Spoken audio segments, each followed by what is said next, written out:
Hey everybody, welcome. It's Wednesday night. It's time for the hang up. I'm Matt Dillahunty. What am I hung up on today? Well, arguing with apologists.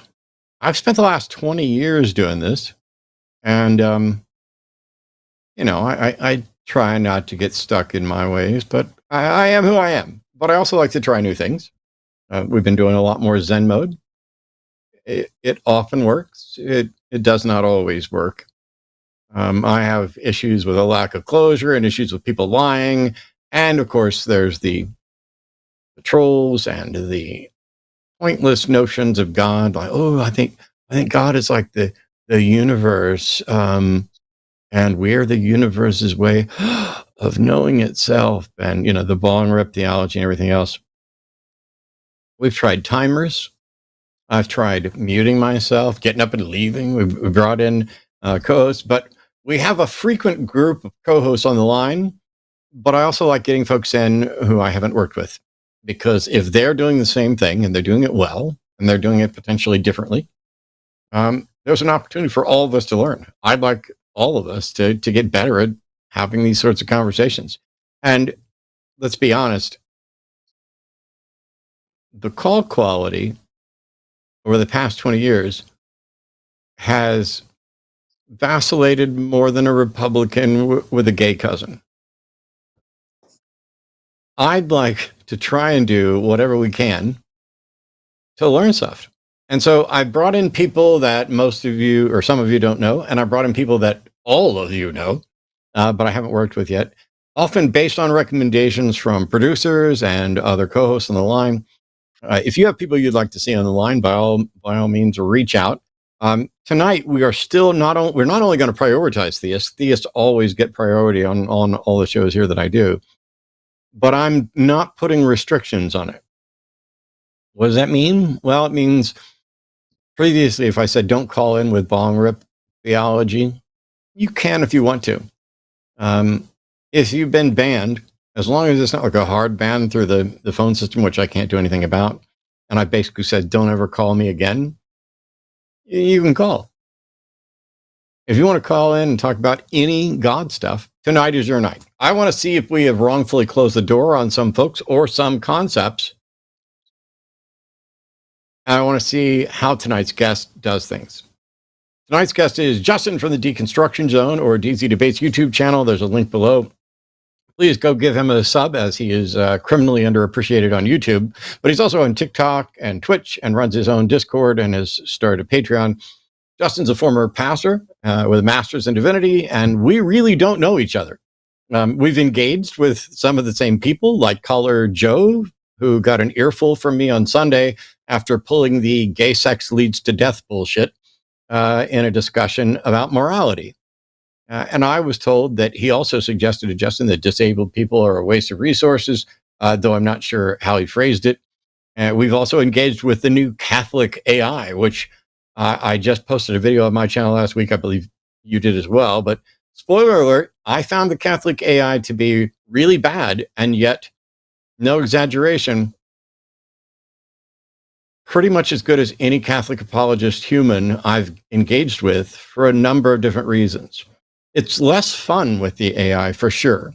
And the AI is more direct in its circularity, but there aren't really new arguments. There isn't new evidence for this. And the ones that are presented suffer from what I call the 3 Fs: fallacious arguments, flawed premises, and faith over facts. It's the reason where our call screeners have done a bit of gatekeeping, saying, hey, let's avoid this stuff. No calls about this type of God and all that, but we're going to throw that out the door. You get a chance to call in. We're going to put you through. Those limitations are off tonight. I want Justin to get in, have some fun, teach us all stuff, learn from us, so we can learn from him. Let's see if we can all learn something, and maybe get an apologist where we can have a good conversation and maybe see something from a slightly different perspective somehow. I don't want to be the jaded guy.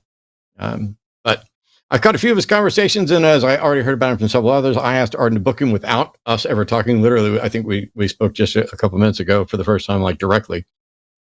So start getting your calls lined up right now. The number 720-619-2288. There's a link below to the web call. As a reminder, this weekend is a great time to sign up for the Patreon for the line. And I just lost my note for that. So Jimmy can fire me.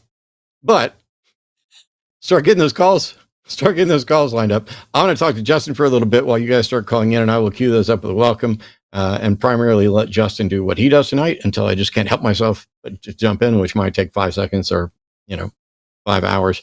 Although I don't think we're going to probably do a 5-hour stream today, but Justin's done quite a few of those. I've done some really long streams.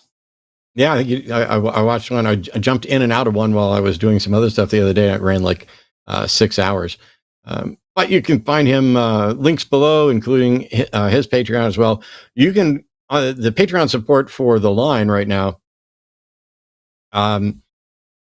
This weekend, not only are we pushing to add new supporters there, but you will get the announcement about what's coming up on the line and the new shows and the live stuff.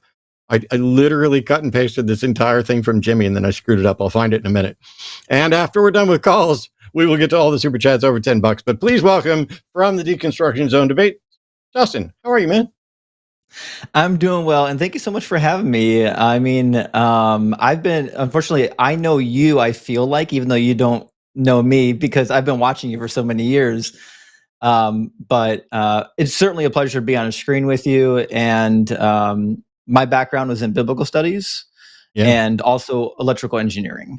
And it turns out that that was a lucky combination, because once I figured out that Christianity wasn't true, I had a little bit of science background to start figuring out, well, what's the next step? If Christianity is not true, right?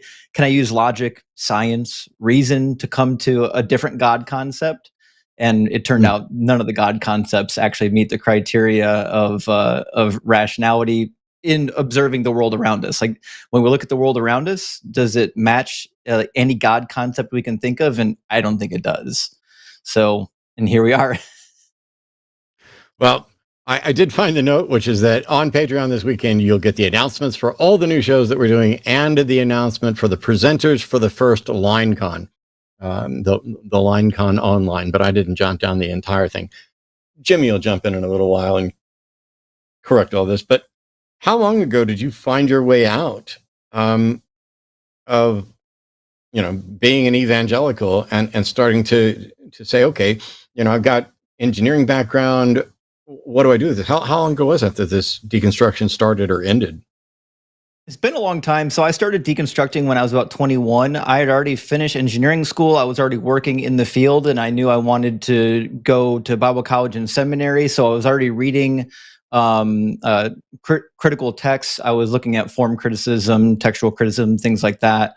And that's when I started to get into scholarship and started realizing that, like, hey, it turns out like what the scholars are saying and what like I heard in church aren't really the same thing. And so even as I was entering Bible college, I was already like looking at everything saying, hey, does it make, because if I'm going to do the thing, I want to make sure that the thing makes sense. Right. And so I went through Bible college deconstructing. In Bible college, I moved from like evangelical to like really liberal, because it's hard to go through a good academic Bible college and not end up liberal just because of the data. And then by the time I got to seminary, I would have been considered a super liberal Christian. By the time I ended seminary, I was full on like agnostic. Christianity can't be true. Jesus didn't fulfill any prophecies, not even one. The Old Testament is hopelessly barbaric. The God of the Old Testament is contradictory. The God of the New Testament is contradictory. The Trinity is completely irrational. And so I just moved into like, okay, maybe there's a God, maybe there's not, but it's not this God. The God of this book doesn't exist. And I was comfortable in agnosticism for a while until I started watching the old Carl Sagan series. And I started really thinking about like, okay, the universe and the afterlife and heaven and hell, some of these weird concepts, they just don't fit with the universe. And then we start talking about origins, right? I did a long time studying the origins of the universe, trying to figure out like, why are we assuming that it had to have a starting point? Like, it certainly seems more probable that it's just always existed, which kind of, I realize that's an unsatisfactory conclusion for some people, because it still doesn't answer, well, why is there something rather than nothing? And the reality is, atheists nor theists have an answer for that. No one really knows. I do. But what's the answer? It's impossible for there to be a nothing. Sure, yeah, Nothing you can has certainly no say properties, that. including but it's a little bit glib, but it gets to some of the sorts of tap dances they do. I remember when Krauss and I were doing events, because he'd already published his book, Universe from Nothing, and he constantly gets misrepresented because the physicist concept of nothing is not nothing in the philosophical sense of ex nihilo. It is quantum fluctuations and mathematical potentials and all kinds of crap that I don't know or understand. And I'm not convinced there are very many people who have a good grasp on it. And yet the number of apologists who want to mock this concept while knowing nothing about it has always been kind of staggering. It's like, you atheists, you think that something can come from nothing. I have no idea if something can come from nothing or not, but I know something exists, and I have no reason to think that there wasn't always something of some stripe, which means I tend to agree with most theists. It's just they get to the point where we cannot investigate further with science, and they say, it was a god. And I'm like, I don't know how you, can you walk me through that? Because there's like, there must be this, there must be this. There's a gap missing right here that you're sticking a God in, and I'm just stopping there and saying, I don't know. I don't have the ability to look beyond that. You've been hosting go ahead. Well, I think that's where the atheists and the theists differ, is that we can say, I don't know sometimes and still sleep at night. Whereas the theist has to find a way to insert their God into the I don't know, no matter how ridiculous it is. Yeah. Well, I have more questions, and this is the earliest we've actually started taking calls. But right off the bat, we have too many atheists calling in. We want to primarily get to theists, but I wanted to get Kevin's calling from Europe. Kevin's an agnostic who wants to talk about the flawed ideas of atheism, and I think we're going to get to a problem here with just definitions in general. So, Kevin, what are you calling about? Mm-hmm.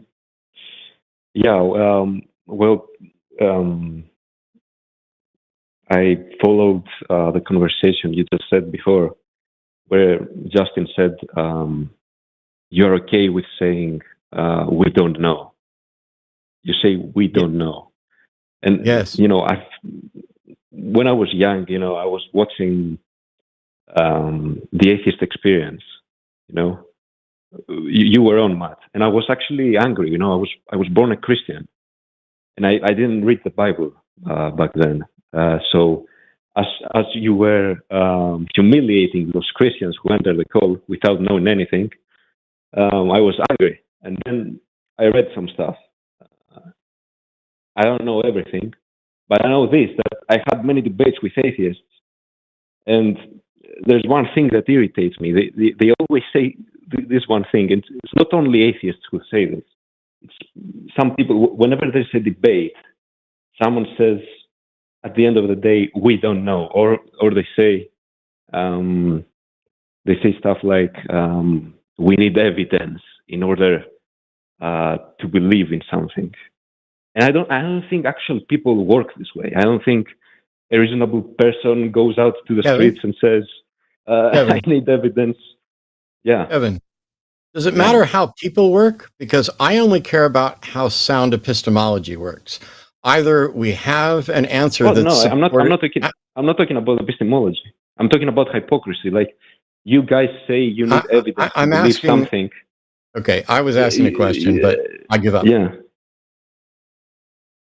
No, Kevin, I think you're making a critical error in assuming that Matt and I behave the same way like people behave. Like, sure, are there some people in your life that have faith in things that they don't have data for? Maybe there are, but that's not my position. That's how the human brain. Listen, my guys, I think that's how the human brain works. You don't need Not mine. evidence to believe something.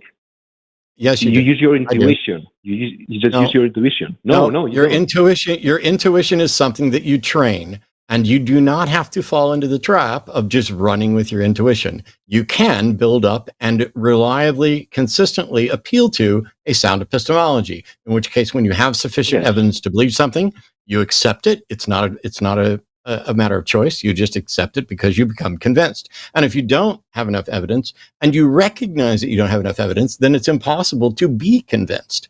I don't understand what you're calling about, because we're atheists. Atheism is not the assertion that we know that there are no gods anywhere at any time. So there's no hypocrisy there. Agnosticism and atheism are not remotely mutually exclusive. Their answers, I don't know why. I genuinely don't know why you're talking right now. But agnosticism and atheism. No, I'm stopping you. I'm stopping you because it's hypocritical. No, I guarantee you. When you say, I guarantee you that on my show you're never going to stop me. So just let me finish, and then I won't have to mute you and treat you like a child. I'd rather not. I was right in the middle of a sentence, and you didn't just interrupt. You did it on purpose and then acknowledge, no, you're going to have to stop me. I'm just trying to make a point, and I'm going to make it. I will always get to make a point on my show. Okay. Agnosticism and atheism answer different questions.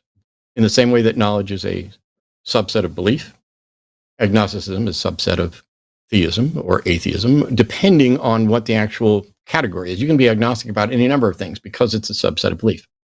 You're calling in as an agnostic, talking about supposedly the flawed ideas of atheism or hypocrisy. So my question is,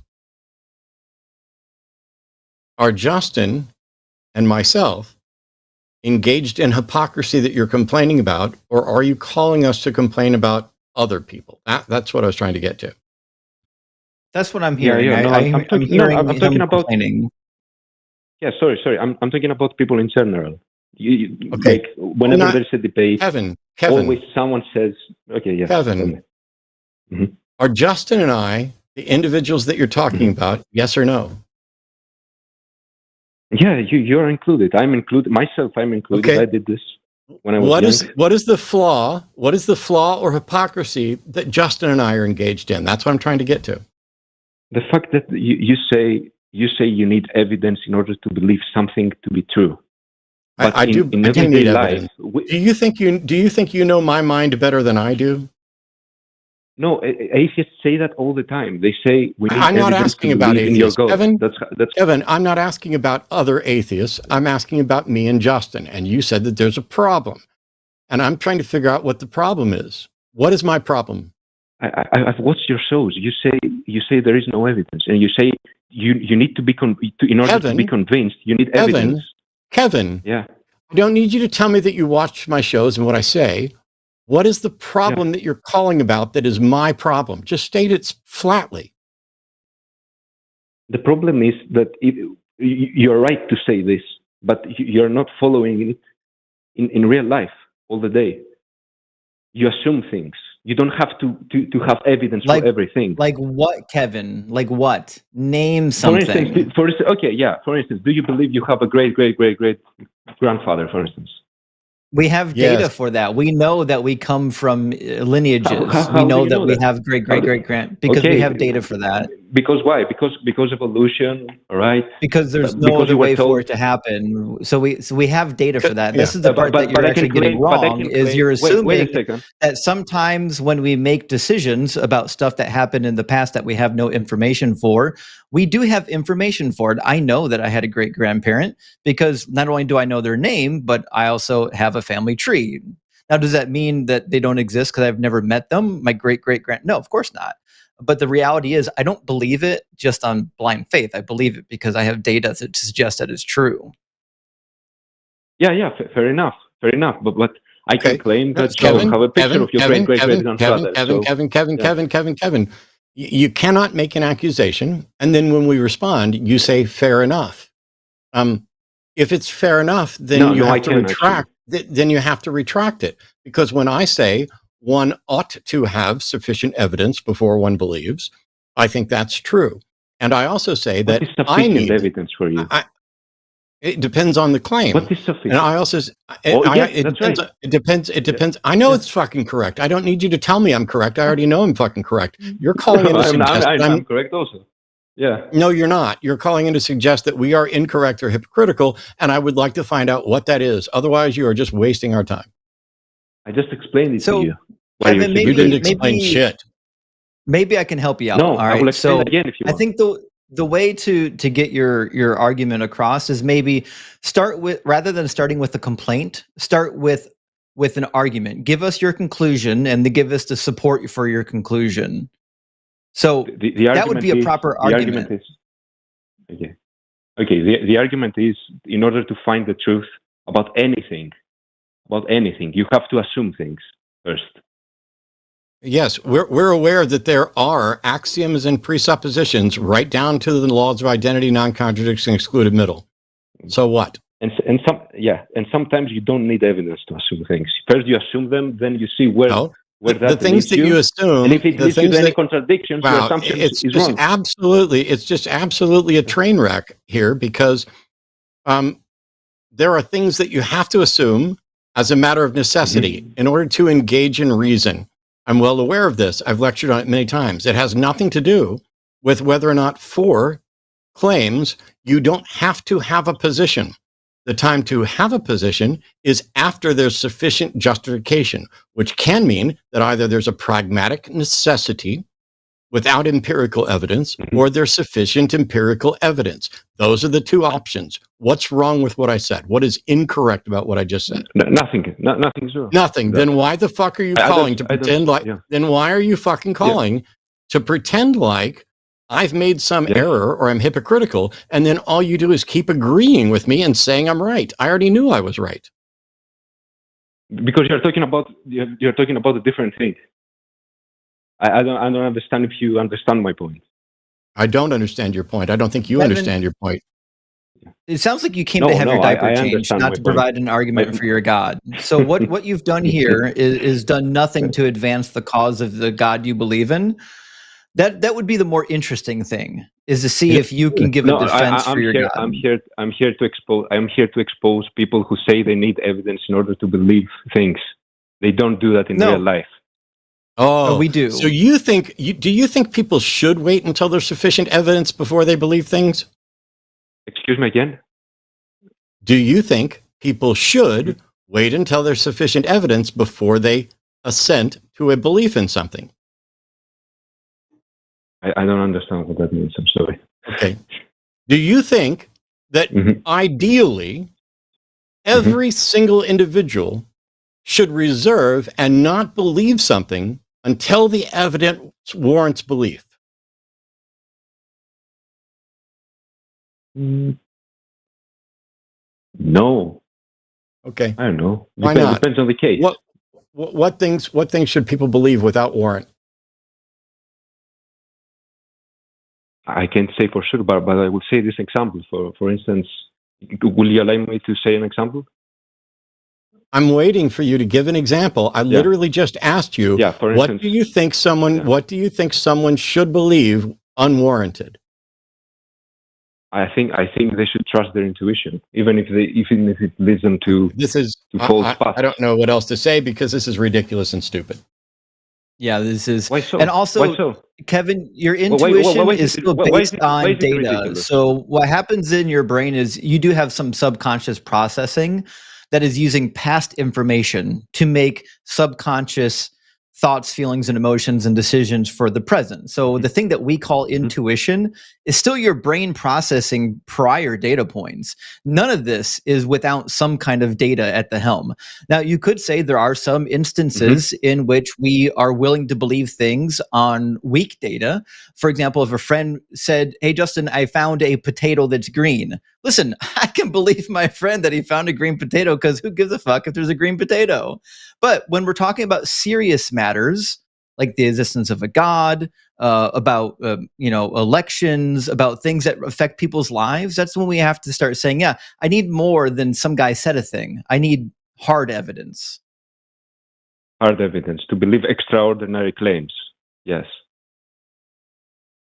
No, to believe any claim, You need sufficient Let me claim. evidential warrant. Right. If you are Let me going tell to, you this. if you are going to claim, if you are going, wow, if you're going to claim that your position is rational, you need evidential warrant. All And right. you, Let me tell when I you. asked you Sorry. what things people should believe without evidential warrant or without warrant, you said they should follow their intuition. Can intuition be wrong? Intuition, yes, it can be wrong, and most of the times it is wrong. Actually, most of the time, you're saying most of the time intuition is wrong, and yet you believe people should follow their intuition instead of waiting for evidential warrant. Yeah, you're an idiot. You know why? Because you're an idiot. Crazy. No. That is You know why? because that is completely irrational. That is completely irrational. It is. Absolutely. It is in violation with reason. You are saying you won't allow me. You won't allow me to give an example. You're right. I won't allow you. I'm talking right now. Stop fucking interrupting me. What you're doing is you're saying, hey, intuition is most often wrong, but I think people should rely on it instead of the better rational methods that are available. That is by definition irrational. You're either a troll or you're so horribly confused I have no idea what to say. No, I can provide an example, for instance. I don't need an example. I need a justification. I'm giving you an example. That's justification. The greatest physicist there was, Newton, Isaac Newton, in his 20s. He was inventing calculus, right? And he assumed that the binomial theorem could work with fractions. Using his intuition, he tried it. He didn't say, "Oh, I don't know," I'm or sorry, "Oh, I need evidence to try it." I'm sorry, but we're going to. Wait a second. I didn't finish. No, you're not going to finish. I don't need you to finish. See, when I say, can intuition be wrong? And you say, yes, it most often is, but people should rely on it. You don't get to use an example of someone's intuition being correct in order to justify it. Sometimes intuitions are correct. You know why? In part because we train our intuitions. The more we understand the rest of the world, the better understanding we have of how things work, the more accurate and more reliable our intuition is. This is exactly what skepticism is for. This is what sound epistemology is for. We are sitting here training our intuitions because we don't have time to assess every possible fact about every possible claim every second of every day. And so what you do is you teach your intuition to be more reliable. But when you say people should trust their intuitions, even though intuitions are most often wrong, and you just give an example of a time when an intuition worked out, well, you might as well be saying people should trust their lucky rabbit's foot because this one time, this guy trusted his lucky rabbit's foot and bowled 3 strikes in a row. It is irrational for you to suggest that trusting something that is unreliable should be preferable to reserving judgment until reliable justification comes along. See, now I'm going to let you try to come back on and at least address what was said. All right. So how would you get to the truth?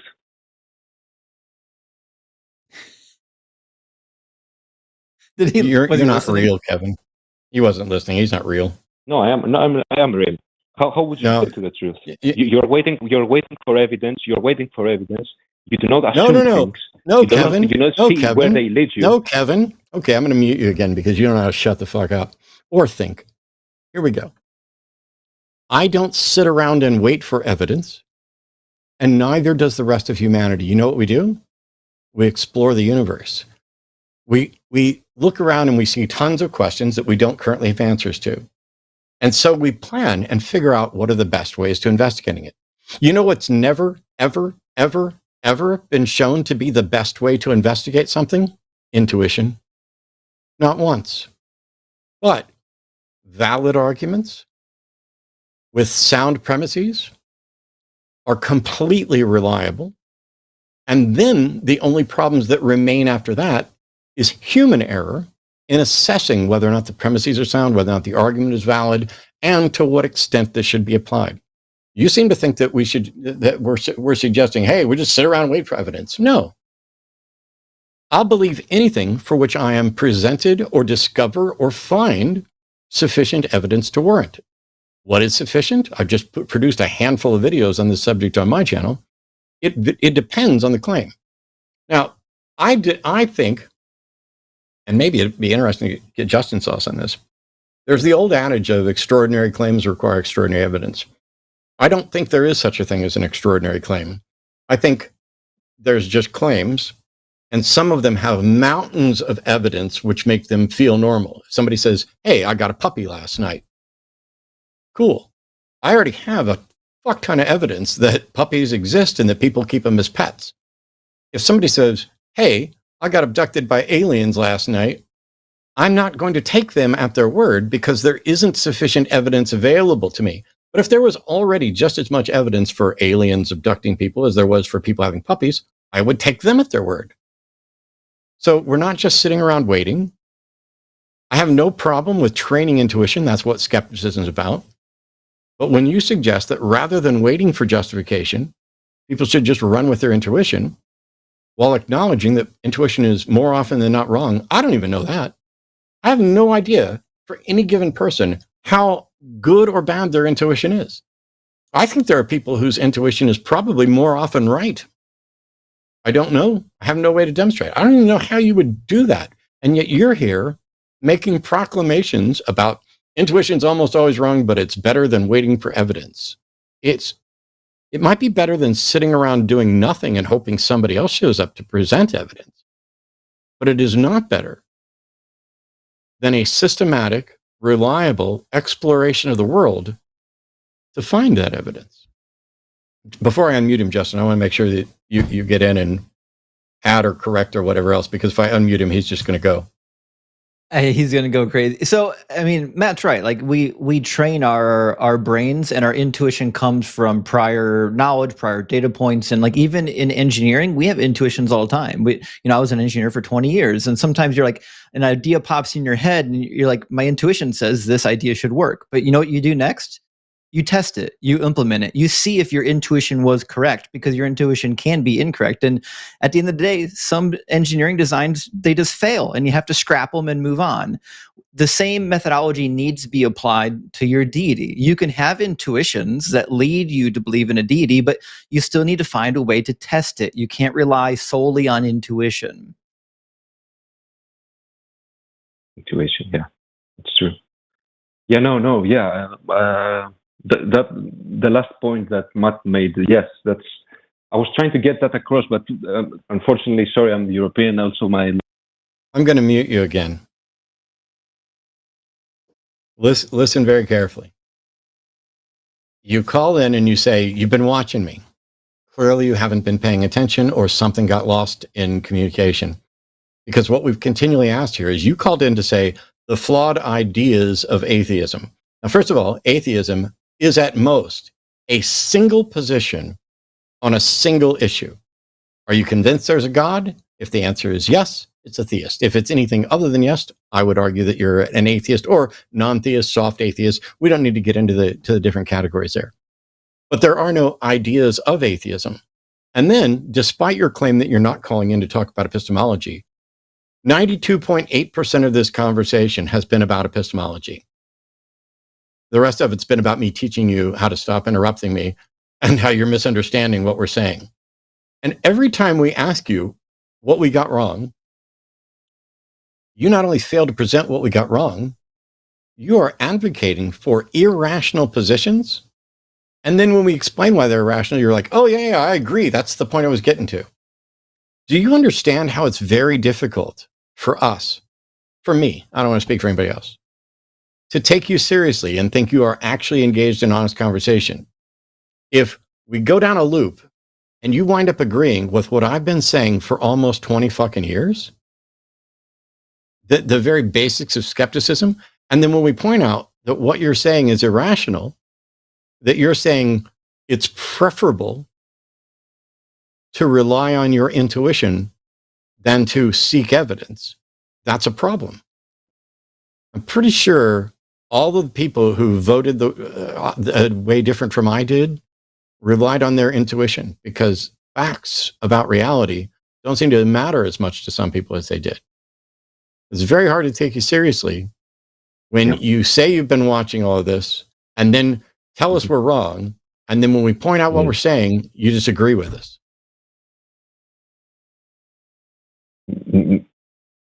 So what, if I may ask, besides that point, what do you think about people who say we are 100% certain about something in real life? This is the other thing, Kevin.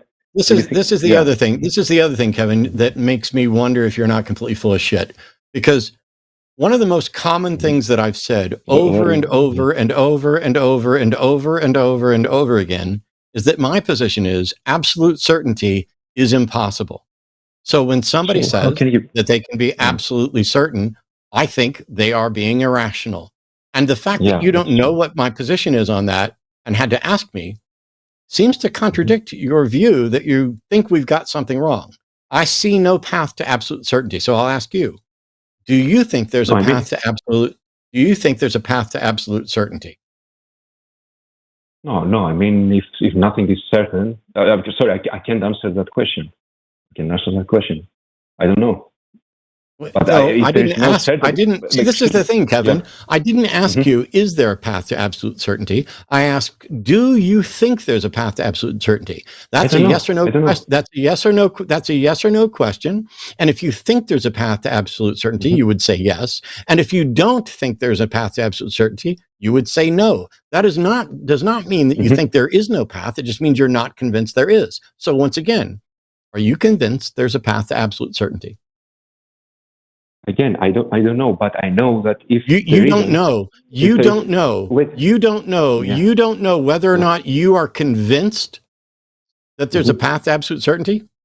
Yes, but I know that if there isn't, how can you? No, Kevin, please just listen to the question. Despite what you think. I just listen. Shut up. I said, I don't know. Shut up. Yeah. Listen. Despite what you think, I'm genuinely being very careful and precise about how I ask this question. Are you convinced that you are alive? Yes or no? Yes. Cool. Are you convinced that absolute certainty is attainable? Yes or no? I don't know. Okay, then it's useless to continue talking to you about this, Kevin, because if you're not aware of whether or not you can listen to me, listen to me. If you are not aware, dude, come on, let's. Okay, I'm going to mute you because you're really bad at this. I didn't ask you whether or not there was a path to certainty. I asked if you are convinced that there is. If you are not aware of whether or not you're convinced, then we can't have the conversation. You could say, maybe I'm convinced, maybe I'm not convinced, I don't know. That's a useless conversation to have. If you say, I don't know whether or not there is, but I'm not convinced there is, then the answer to my question was yes. I'm hoping that this is just some sort of language barrier thing. So let me try this. I'm going to make two statements. I would like for you to tell me what's different between those statements. Statement one, there is a path to absolute certainty. Statement two, I am convinced there is a path to absolute certainty. What is the difference between those two statements? The first one is referring, that doesn't necessarily refer to you, but the second one refers only to your worldview. The second one is about what, the first one is about what is, and the second one is about what you are convinced is, right? Yes, that's right. Are you convinced that there's a path to absolute certainty?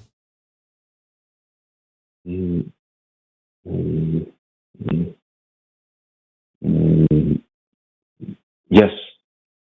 Cool. What is that? Yes. I don't know. I don't know what it is. Then what convinces you that there is a path to absolute certainty?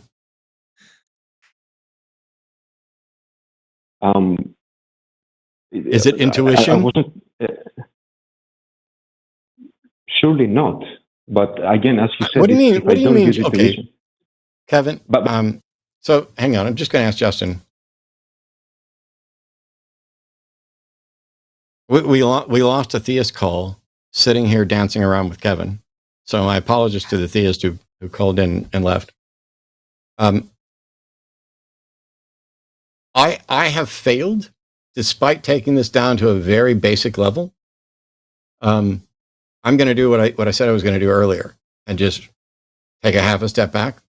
I'm going to unmute Kevin as soon as you tell me to, and then you can figure out how you would. I don't know what else to say. It's like, you know, when you're trying to explain a logical fallacy to somebody, and you're like, you come up with a scenario where it's obvious to them that this is a fallacious argument. And then you try and apply it to their scenario. They just can't see it, despite it being logically identical. And I can appreciate the fact that somebody might be convinced that there's a path to truth, but not necessarily know what the path to truth is.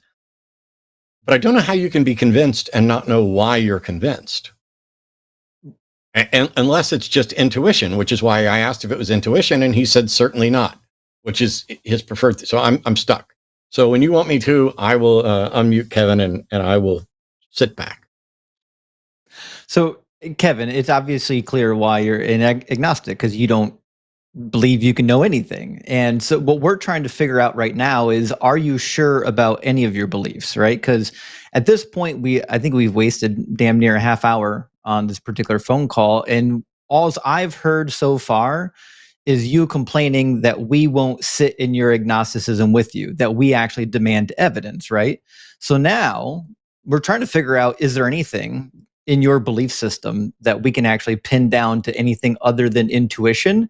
And the moment Matt finally got to that point where we might have found something, you said, certainly no, it wasn't intuition, but I don't know what it was, which means you're using your intuition to debunk your intuition. So at this point, rather than doing intuition inception, can you tell us why you believe what you believe? Is there an actual reason for it, or is it only intuition?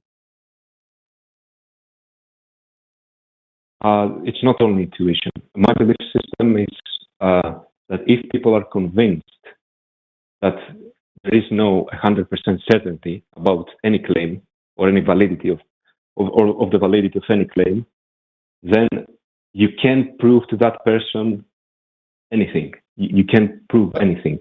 Only inside the math world can you do that. Only inside the math world you can do that. In real Kevin, world, how confident are you right now that I'm Kevin? How confident right now are you that I'm holding a pen? I don't know what to show. I don't know. Okay, I'm sorry. You can't see the screen. I apologize. I'm used to. Sorry, I apologize. Kevin, stop. Stop. You don't have to respond. I apologize. I'm used to talking to people who can see the screen. Okay. So that being said, how confident are you right now that you're talking to a human being? Oh, that's. Oh, I'm confident, but you're very confident. Okay, and why? And why are you confident in that? Because my intuition tells me that. Because of my experiences, I have called other souls, and I think I'm talking to a human being right now. Prior data points. Prior data points inform your current opinion. Okay. Yes. So when we say the same thing, okay, what level of confidence are you that there is a God? And it seems like you're fairly confident in that. Am I correct? No, I'm not confident actually. If you define God as an all-powerful being, an all-knowing, you really just screwed up the God. For instance, if you take that assumption, you can see that it leads to some paradoxes, such as the very well-known example where God creates the rock that he cannot lift, or that's how it is. So I do not believe in an all-powerful, knowing God. Just because I assume he exists, and then I see where that leads me, and therefore I deny it. So okay. So what I'm trying to figure out right now in the conversation, Kevin, is what are the prior data points that are leading you to intuit that some kind of a God does exist? What are those prior experiences leading you to this current moment in time? Excuse me, can you explain that? I didn't get that. Yeah, You're using intuition to say that God exists, and your intuition is fed by prior data points, prior experiences. So what are the prior data points and experiences that are leading you to believe in a God? And if you don't know what the prior experiences are, we can't move the conversation forward. No. I just said I don't. I just said I don't believe in a God. You don't. I just said it. Yeah. You started the conversation as an agnostic. No, I assumed that God exists, an all-powerful being, an all-knowing. I assume. There you go. Then I see. Ladies see and gentlemen, it leads to. We got him. He's an atheist now. Mean? Yeah. No, I'm not an atheist. What do you mean I'm an atheist? Do you believe there's a God? I'm just trying to find the truth. And to find the truth. Do you believe God exists? There's a God. Excuse me? Are you convinced that there is a God? The all-powerful and all-knowing? No. I didn't know. No, sir. No, sir. I didn't give any particular definition of a God. Okay, give a definition. I said, are you convinced? I see. Wow. This is impossible. How can I, Matt, this is impossible because you don't fucking listen. No, shut up. You don't listen. It's a real simple question. I didn't say, are you convinced there's an all-powerful being who does blah, blah, blah. I didn't know. I don't care. Whatever you might say, I believe in a God, but it's not this God. I believe in a God, but it's not that God. I don't get to say, this is the definition of God, and therefore quiz you on what you, I'm trying to find out what you fucking believe. And so when I say, do you believe in a God? When I say, are you convinced that a God exists? I didn't say, are you convinced the God of classical theism exists? I didn't say, are you convinced an all-powerful something exists? I don't care. I'm trying to find out, are you convinced that a God exists? All you got to do is say yes or no. You are either convinced or not.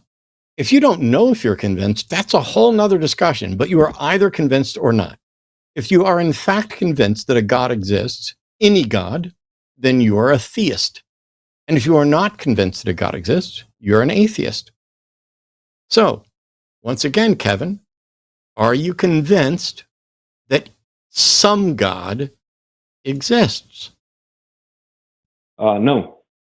Cool. Then you're an atheist. Congratulations. Welcome to atheism. Yeah. Well, am I though? I mean, is that it? I don't know. Yes, I believe in the historicity. I believe in the historicity of Jesus. Okay. No, you don't. Kevin? Now you're just lying. Kevin? He's a troll. Getting rid of him. Yeah, this is absolutely a troll. Thank you for showing that when we finally got you cornered. By the way, I'm going to mute you because I know you're getting ready to interrupt and say something stupid or offensive. But I'm not going to hang up on you until I'm either going to make you hang up. But now we're just going to let you know. Justin is on board. Nobody said anything at all about the historicity of Jesus. I'm not a mythicist. I have friends who are mythicists. I don't think Christianity can meet its burden of proof on Jesus in any respect, even that he was a real person, but I have no problem with the concept that there may have been someone.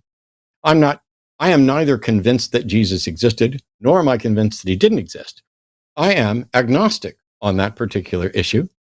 And so if somebody says, are you convinced Jesus existed? No. Oh, so you think Jesus didn't exist? No, that's not what I said.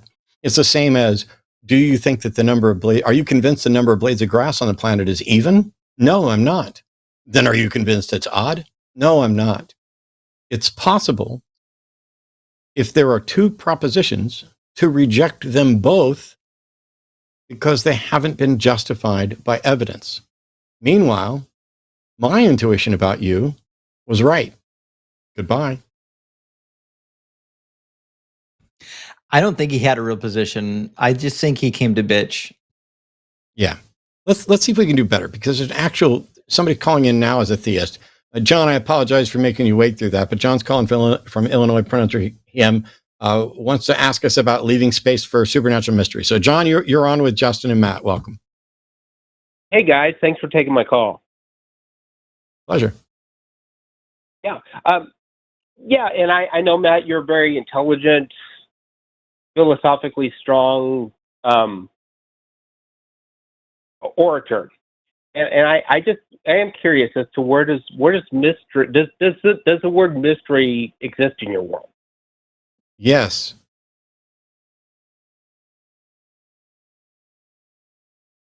And so, can God just be mystery? Well, a mystery to me is something that is unknown. And so something can't be a mystery. A mystery is it's not like a mystery is a thing that exists. Mystery is a category that we apply when we do not understand something. So, yes, I would say that gods, generally speaking, are mysteries, but that doesn't mean they exist and are mysteries. That means the claim, whether or not the claim is true, is the mystery, not the subject of the claim. Does that make sense? Yep, I can appreciate that. Yes. Cool. Justin, what's your take on mystery? Well, I think it's kind of a silly position to have because, like, for example, there was a while we thought there was an ether, right? And it explained the mystery of how, in fact, we could get radio signals through space, right? Or there needed to be a medium of some nature in space, right? And then it turned out there was no ether. And then we're like, okay, well, it seems mysterious. We got to find an explanation for it. And so like, to describe something as a mystery doesn't mean that the thing exists or doesn't exist. It's more of a description of, can we explain it? Is the thing that we either do or don't believe in explainable? And if it exists and we can't explain it, then it's likely a mystery, right? But I still think there's a distinction. A mystery can be something that does exist. It could also just be something that doesn't exist. So I don't think claiming that there are mysteries gets you any closer to God, because just being a mystery has no entailment on whether or not something exists. So I mean, like, you want proof for the existence of God. I mean, would that be like the Wizard of Oz and pulling back the curtain and seeing this little short man controlling everything? I mean, ultimately, what sort of evidence would be needed? I have no idea. I mean, there's lots of it depends on what the God claim I would is. accept. Exactly. Yeah. It depends on which one. Like, for example, if the Bible made all kinds of crazy predictions, and it does, and then they came true, like, listen, if all the messianic predictions in the Bible came true, I'd be like, listen, that seems really unique, because the claims about the Messiah in the Bible are like, they're claims that we wouldn't expect to come true unless, in fact, the God that authored this book existed, right? So that's like evidence I would be willing to accept. I can't say that everybody would. So if we're looking at evidence, some people would say just a good argument, a good logical philosophical argument that ended with only one conclusion possible, which is that it must be a God. Some people are willing to accept that, right? So like, you're asking two individuals what we would accept as evidence, and I would suggest that most individuals all have kind of a differing range of evidences they would accept. But the burden is on you, right? If you think there's evidence, right, the only thing you can do is present your evidence and say, hey, do you think that this is good evidence? And the reality is, we'll probably say that it's dog shit evidence. Sure. Yeah. I hear that. Definitely. I mean, is the whole goal of your show to find that one call one day that's just going to radiate the greatest piece of evidence of all time, or what's the hope of your show? My hope is that if I've missed something, if I'm in error, and there is good evidence for a God, that would be presented. And if it turns out there's not good evidence for God, my hope would be that I help people realize what I realized, which is that I thought I had good reasons to believe something, and it turns out I didn't. And in 20 years of doing this, nobody has come up with anything even remotely close to good evidence or good argument. And that's pretty telling, because I've engaged on the biggest stages with professional apologists, all the way down to brand new Catholic AI bots. And to this date, you asked the question, if you're like, hey, what evidence would it take? And for the longest time, I gave answers that were kind of glib or whatever, because in my head I was addressing a very particular definition of God. Like John, like Justin is, John, when he talks about, hey, if the Bible makes predictions and they come true, that might be a good reason to think that there's something to this. We would probably still need to investigate further to have a better understanding of it. If that God existed, if the Bible God existed, I don't know why he's hiding. I mean, why not just show up and give everybody a Damascus Road experience? I don't know why he's playing favorites, but I don't know what gods may be out there. However, if there is a God that is of any weight, not just, oh, there's a God, but it doesn't have any power and doesn't interact with reality, whatever. I don't care about putting a label on it. But if there is a God, that God should know exactly what evidence and sound epistemology should convince me. And that God, if it's worth its salt, should be able to present that evidence. That has not happened, which means either that God does not exist or that God doesn't want me to know it exists. Either way, it's not my problem. Do you believe in a God that could convince me? I think the only way you're going to get your answer 100% is when you die. Okay. So you don't. So first of all, I don't think you're going to get any answer 100%. We went through that in our last call. I don't think you can be absolutely certain. But do you have any good reason? What reason do you have for believing in a God, and which God? Yeah, I'd love to know which Christian. one you believe in. I am Christian, and I openly admit that because I was born in the United States, it's easier to be Christian than it would if I were in Asia. I might be Buddhist. If I were in the Middle East, I might be Muslim. So I can appreciate. Do you care about what's true? Because it seems like you've just gone with the club that's handy. All I asked you for was, what's your reason for believing? And you seem to immediately go rushing to, oh, I was born into a culture that advocates for this, which that may or may not, be enough. But do you care whether or not your belief is true? How do you define true?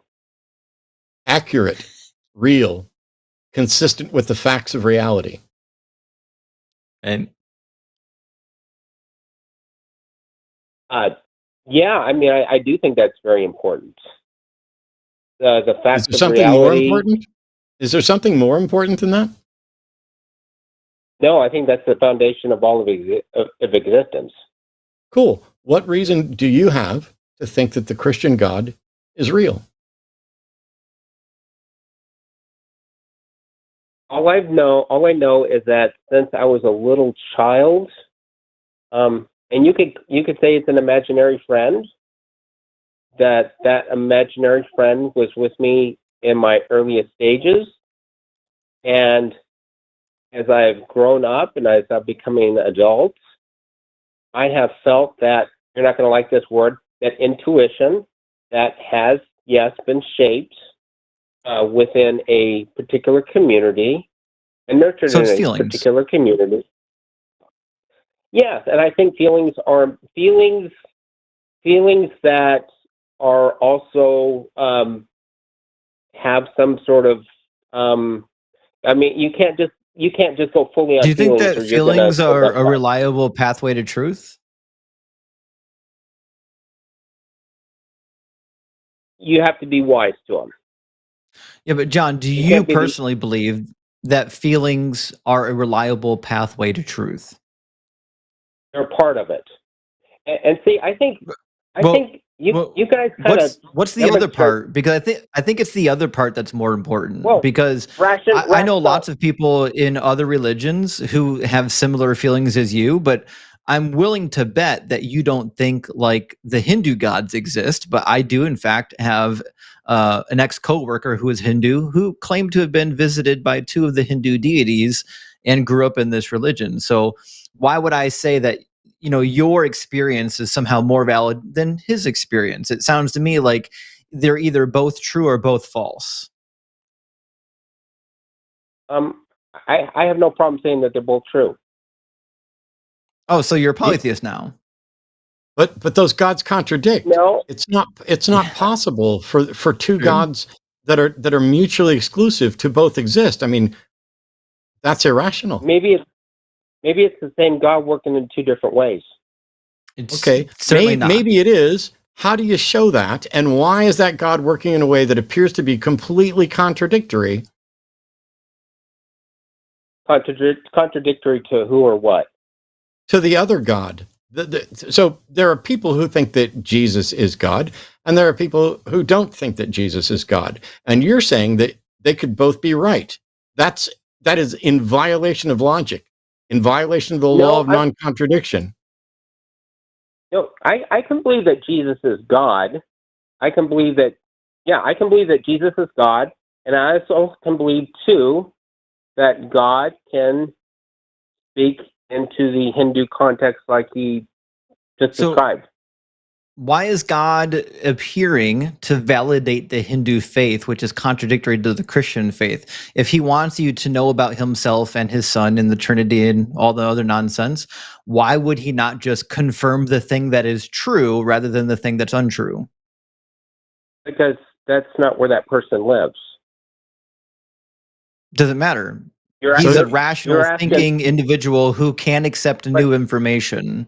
So do you think, so for example, John, in your world, if God came down and said to you, actually, John, I'm not one God, I'm actually 64 different deities, are you capable of understanding that? Do you have the rational mind to say, oh, I thought there was one Trinity, now there's 65 gods? Can you do that?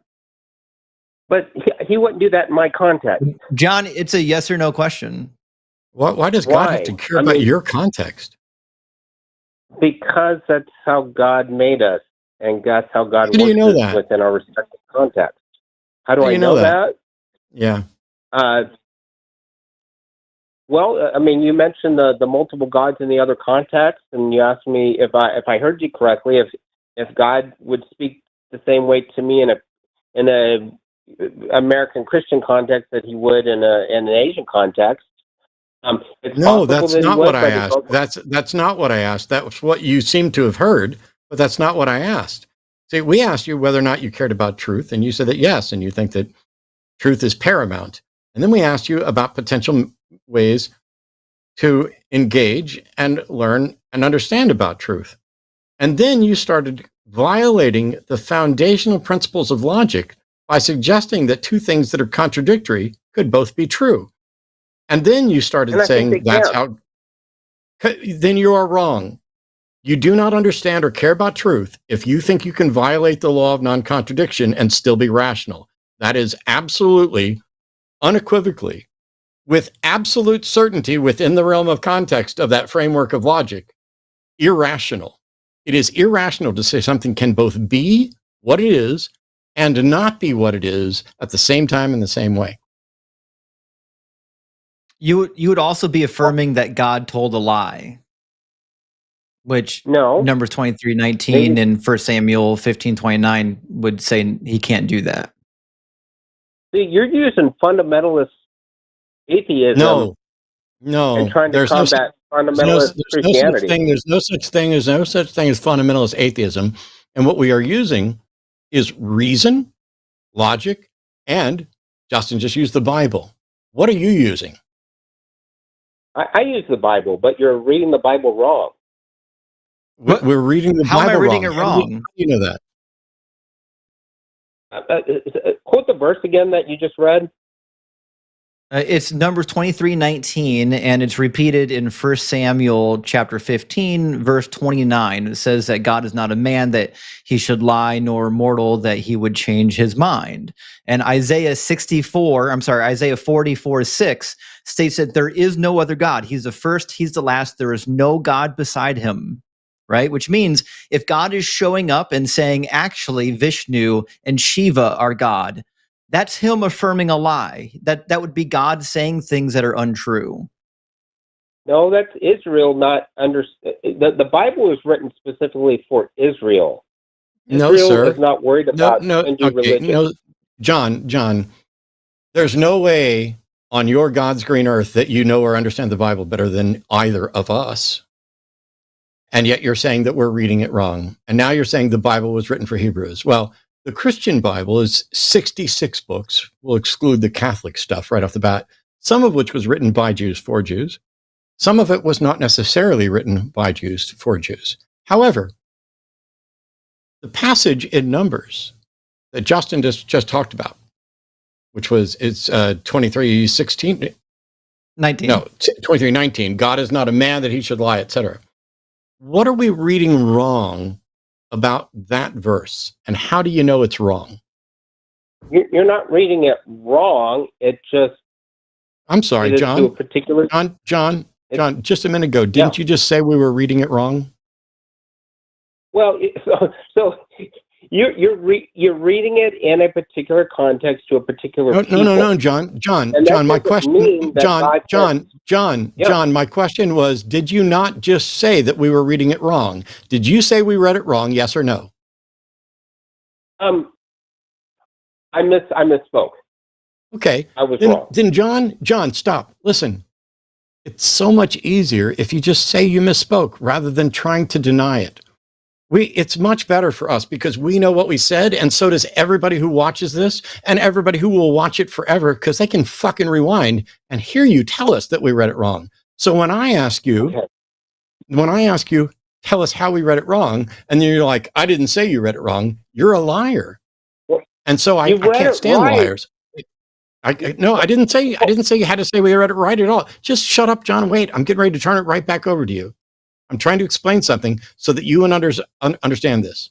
If you say we read it wrong and we say, show us how we read it wrong, you can't pretend that you didn't say that. You can say, I misspoke. I don't mean you read it wrong. Here's what I mean. And then you go on from there. And no, we don't have to have this side fucking conversation that wastes everybody's time. Please just be honest with us so that we can get to the point of whether or not you have a rational belief in a God so that we can either share it or not. So what did we get wrong and why? You didn't get anything wrong. You're fine. The stuff that you quoted in Numbers is there. Okay, so then you agree that God can't lie. Correct. Yes, sir. Oh, okay. So if God can't lie, that means he can't show up to individuals and say things that are untrue, correct? What would he be saying that is untrue? Oh, that's a yes or no question. Can God show up to individuals and say things that are untrue? See, this is what's frustrating. You guys are so John, black and it's white a with yes your or no atheism. question. All I need It's is a a yes neither or no. or. All we're trying to do is hammer down the meaning of this Yeah. passage. According to Numbers John 23:19 and first, John doesn't care about truth. he John does doesn't not. accurate. He does not. John doesn't care about truth. Accurate number. No, sorry. Here, let me mute you, John. See, this is why we started by asking at some point early on in the conversation whether or not you care about truth. And you said that, I think you said that truth was paramount or most important. And then you started giving us things that you actually consider more important than truth. And when we point out, how do we go about finding the truth? You keep telling us, oh, you did it wrong, you read it wrong, you got this wrong, you did this wrong. And we're like, okay, how do you know? You're just a complaint vendor. You have nothing. You do not understand how to argue. You do not understand how to reason. You don't care about truth. Because every time we get you to a point where you would have to admit the truth, except for one, you have tried to change the subject or spin it around and say, we've got something wrong, or we're being dishonest. The only time that was exception was when you knew people could rewind to hear what you literally said, and then you decided to spin. So, John, let's back up. You're convinced the Christian God is real. You're convinced. You started because that's the way you were raised, and then you went to intuition. So let's set all of that aside.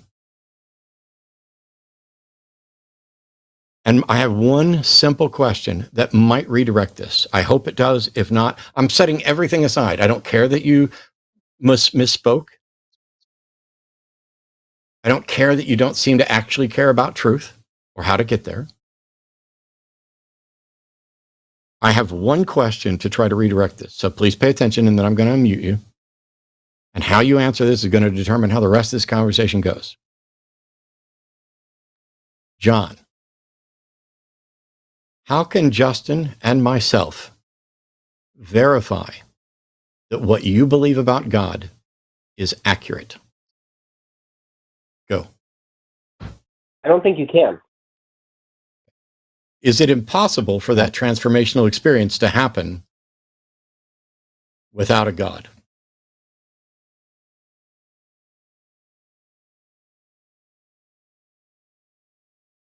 Yes.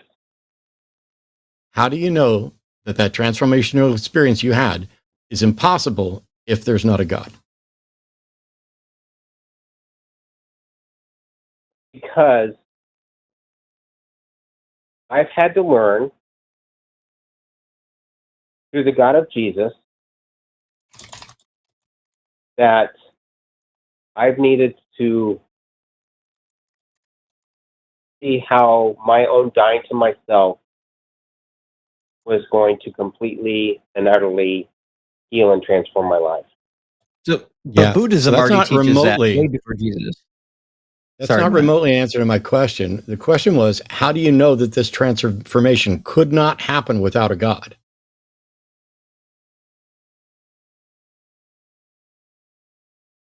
I'll admit, you could go to a psychologist and lay on a couch.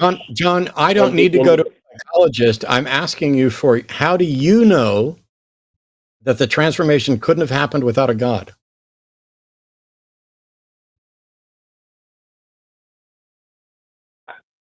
I can't answer that question 100%. I don't know. I didn't see. Here's the thing, John. This is how I know you are actively lying to yourself, because I didn't ask you anything at all about 100%. You just got cornered into recognizing that you made a claim for which you do not have a justification. And rather than admitting to yourself that you don't have a justification, you've decided to say, I don't have 100% justification. Nobody asked you for that. I asked you, how did you verify that the transformation could not have occurred without a God existing and being involved as well? But I didn't even go that far. So what you're saying to us is, what you're saying to us is, you had a transformative experience. You believe that it was because of a God, and you have no way to demonstrate that to yourself or anybody else. And you don't care enough about truth to reserve judgment on that subject until it can be verified. That's what you're telling us.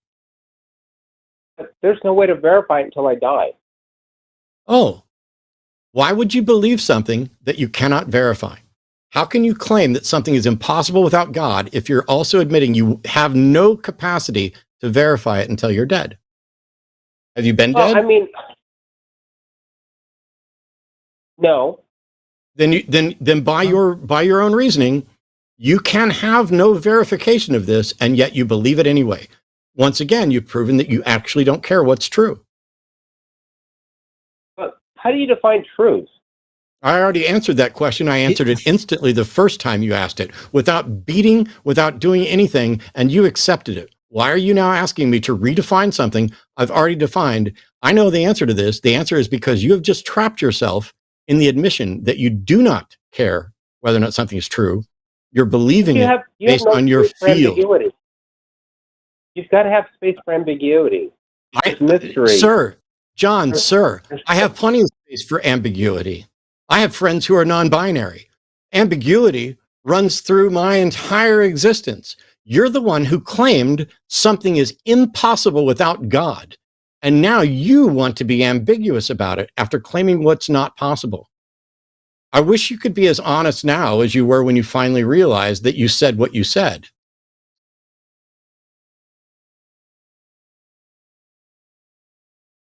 John, I think there's a couple of things that could explain your experience, but is it possible that your experience could be explained by something other than Christianity? Because no. If so, okay. So would you like me to explain tell to us you what it is? why? Yeah. Go for it. No. I want you to tell us what the experience was. I mean, I went to, I grew up in the church. My parents divorced when I was young. I went to an altar in, you guys have a Colorado area code. I gave my life to Christ at a Billy Graham crusade in Denver. And I have just sensed that God has asked me to take the very next step in life, and I have done that. I'm sorry, John. John, I asked you what the transformative experience was. What was the transformative experience that you claim can't happen unless there's a God? I think being able to hear the still small voice in my soul. You think that you can hear? You think you can hear the still small voice of your soul? Something that I'm going to bet you have no way to demonstrate you can actually hear, and you then think that you can't do that without a God, right? Right. How do you know that you're actually hearing the still small voice of your soul? Because I mean, I could be off. I could be wrong. I'm not 100%. No. Now I'm going to have to fucking mute you because now you're backtracking and making yourself a liar when you don't need to. We have been asking you repeatedly, what justification do you have for saying this is not possible without a God? Justin even asked you if there was a possibility, essentially, that you could be wrong about this, which you denied. And now we've backed you into yet another corner. And now all of a sudden, every time you get backed into a corner, it's, you guys have no ambiguity. Don't you leave room for mystery? Well, I guess it's possible that maybe I was wrong. You're a mess, John. Do you think that this is something religion did to you? Or is there something else that's happened to make you just throw reason out the window and just run with your feelings? I mean, do you think the religion you were indoctrinated into caused this irrationality? Or do you think you're just generally irrational and flailing around in ambiguity and latching onto a religion? Which one of those is more probable? No, I'm fine with rationale. I had physics I run with physics majors for 4 years in college. So I'm sorry. fine with that. I'm sorry, John, but I have to interrupt you because you violated the law of non-contradiction earlier. You've repeatedly demonstrated that you do not know or understand rationale, reason, truth, epistemology, any of that. And now, I'm just going to say it. I don't know how else to say it. Now you are stupidly saying that you're fine with reason because you roomed with physics majors in college? Does that mean that I'm the world's greatest lover because I went to a strip club once? Well, that's up to your wife or whoever you got. Okay. That's wild. No, John. I'm going to mute you again because I know you're probably going to try and interrupt here. So first of all, whether or not I'm the world's greatest lover is not up to my wife or anybody else. Not like one person can say you're the world's greatest lover and that makes it there.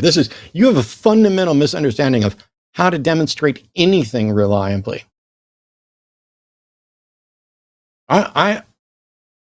This is going to sound weird to you and to the people watching the show. I'm genuinely close to tears. No bullshit, no hyperbole, genuinely close to tears. Because either you are a troll, which I almost hope, or someone somewhere has done such a terrible thing to you that you can now not have any chance at figuring out what's real, at figuring out what your justification is. And yet you run around confident right up until somebody points out why you can't be confident. And then it's ambiguous right up until you need to express confidence again. You can't be wrong. It must be this. And your experience is that you can hear the still small voice of your soul. I don't believe there is a soul. I don't believe souls exist. As a matter of fact, I think souls are the most obviously, non-joking, dead concept in all of theology. There is no reason to think that anything like a soul exists, and countless reasons to demonstrate that it doesn't. And yet you become convinced that you can hear something and that it is your soul. And when asked how you know this, you don't have a fucking clue. Like, genuinely, I live in a strange world. This was one of the questions I had for Justin that I was going to ask, but we jumped into calls. We now live in a, sorry, I'm genuinely broken up. We live in a weird world where truth doesn't seem to be valuable to people anymore. We have flat earthers, anti-vaxxers. We have incompetent, unqualified, raging alcoholics running all sorts of department of the government, canceling funding, denying due process, claiming the world is flat. Somehow or another, humans have broken humanity. Somehow or another, humans have sacrificed reason on the altar of feels. Somehow or another, people think their intuition is way better than it even could be, let alone what it is. And all we're wanting is for people to call in. You called in at the beginning of this call, which started, 35 years ago, I think. Want to know what the purpose of the show was, and we answered. What's the definition of truth? And we answered. We've asked you every question. John, I'm going to recommend that you reach out to recoveringfromreligion.org. They are not going to try to talk you out of your religious beliefs.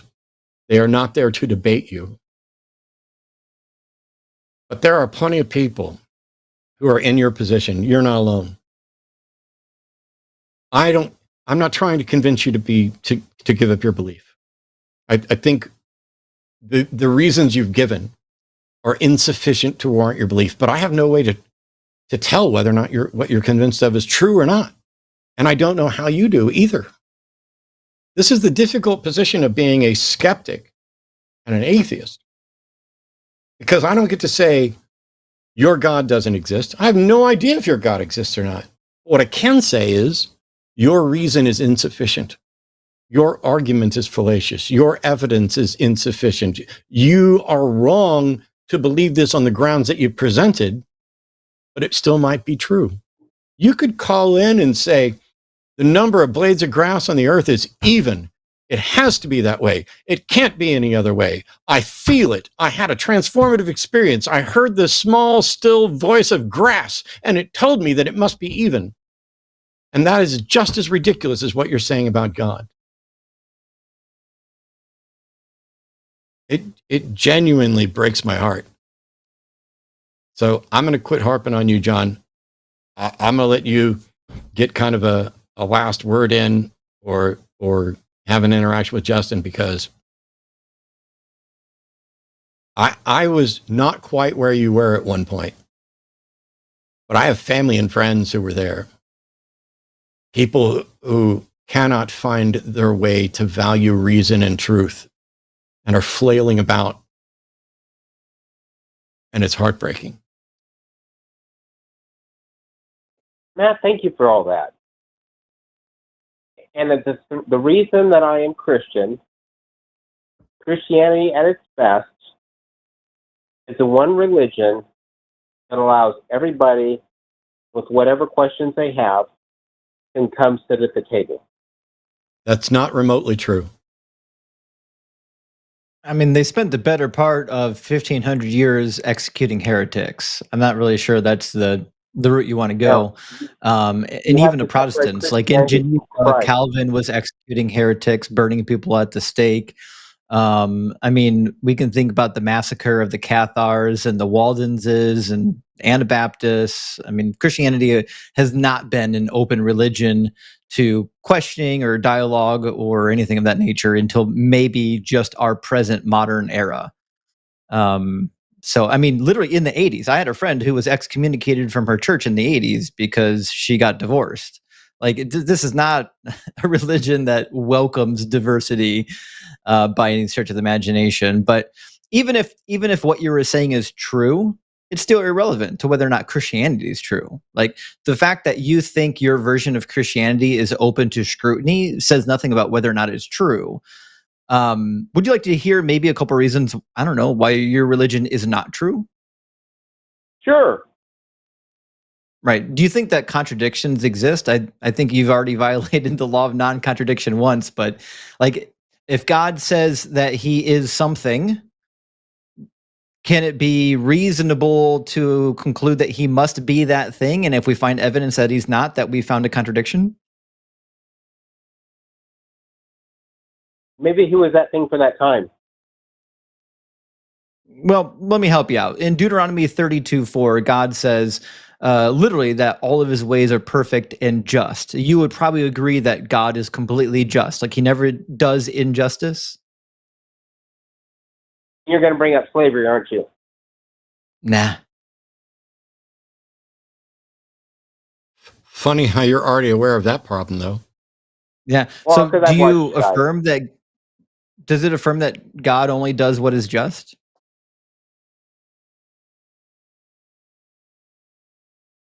It's a big mystery. I would like to think yes. I mean, It's not a mystery. Either does or he doesn't. It's not a mystery. Well, Does the There's Bible there's affirm? a lot of hedging. Yeah. Does the Bible affirm what he just? I mean, the Bible either affirms something or it doesn't. It's not a mystery what the Bible affirms unless you just haven't fucking read it.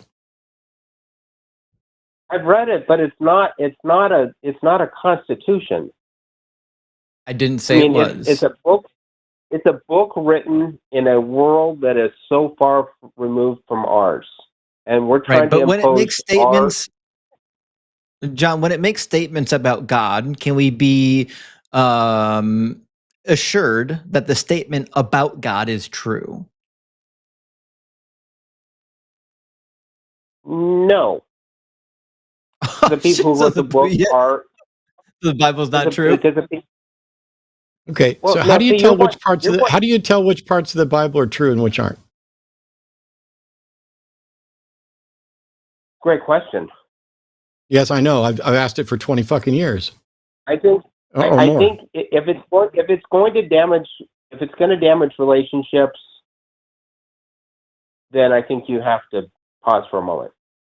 Would it be immoral for me to tell Justin to go steal a car for me so we can go somewhere?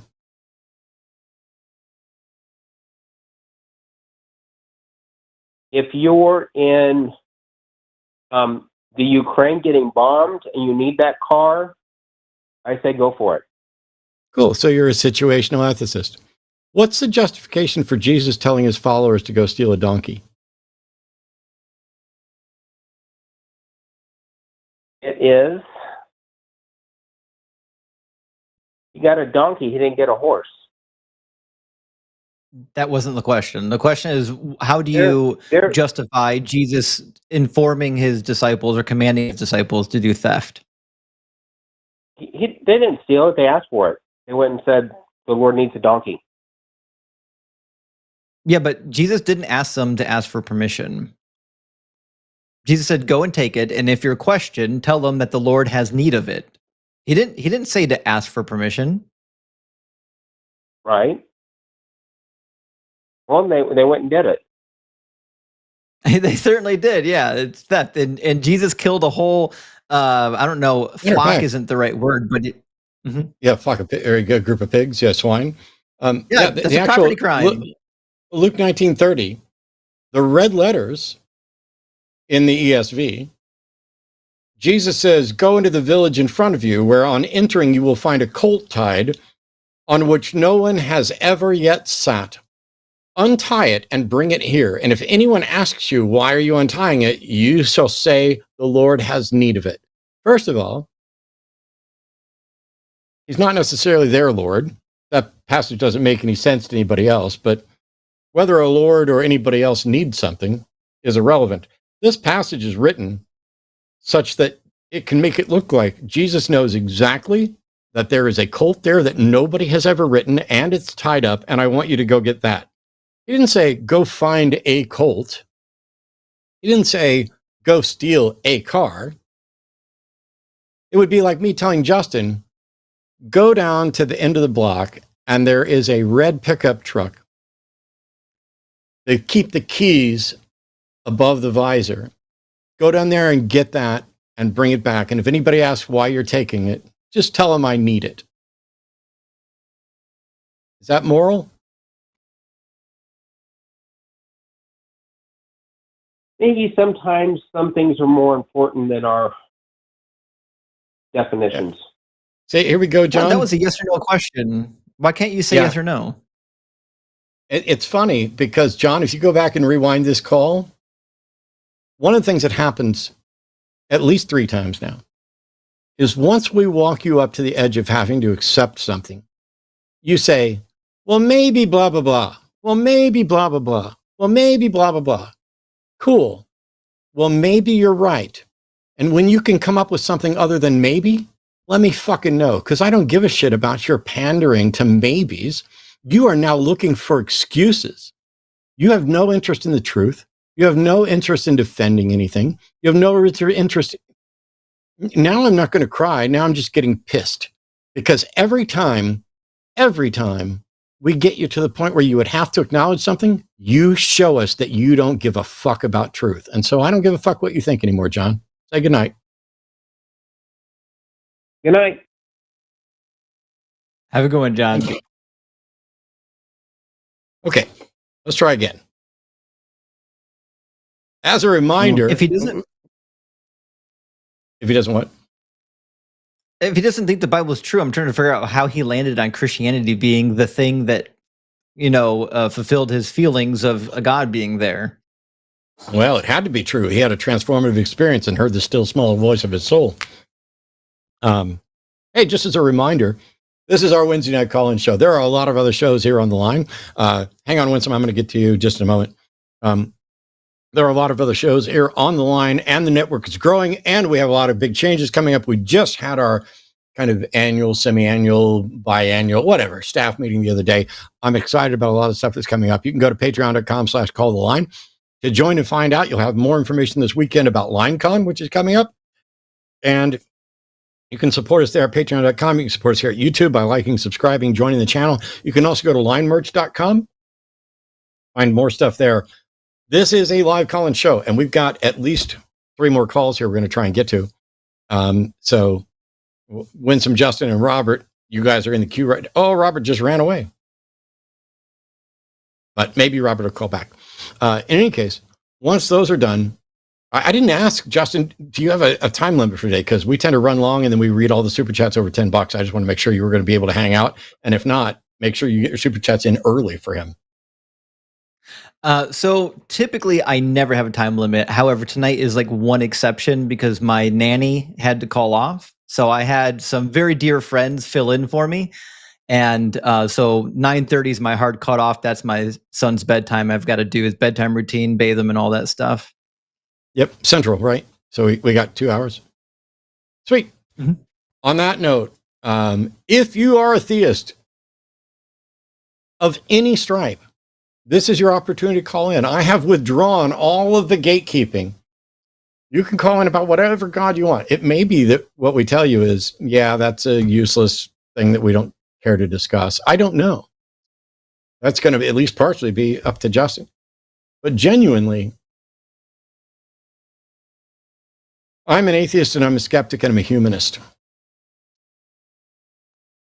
That is not their order of importance to me.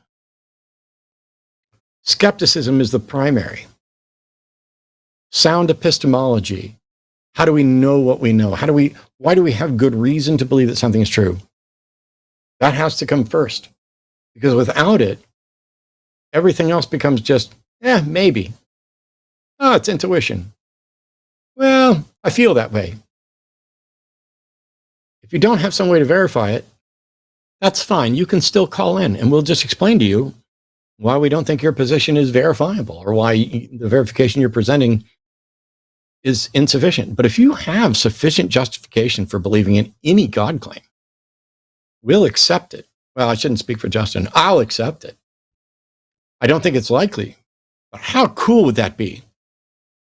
Can you imagine how cool it would be for someone to call in with a valid and sound argument based on good evidence for the existence of a God that I would accept on a live broadcast. 20 years. Boom. Should be easy. Okay. So it's an hour from now. So yeah. We got time. So we got an hour left. That. Yeah, no worries. Let's see if we can get to these, and then we'll dig in on some God super on their chats. side, don't they? Like, how is it that they've got God on their side and they can't take down two talking heads? Because we have iron chariots, and God is ordered by iron chariots. Anyway, that and Winsome, pronouns are she, her. Theist Christian from Florida. Hey, Winsome, welcome. You wanted to explain why you believe in God. I believe in God is because I'm alive. That's one. I'm alive. And I want to ask you something before I question. Why you believe in what you believe in? And one thing, you don't believe that God exists.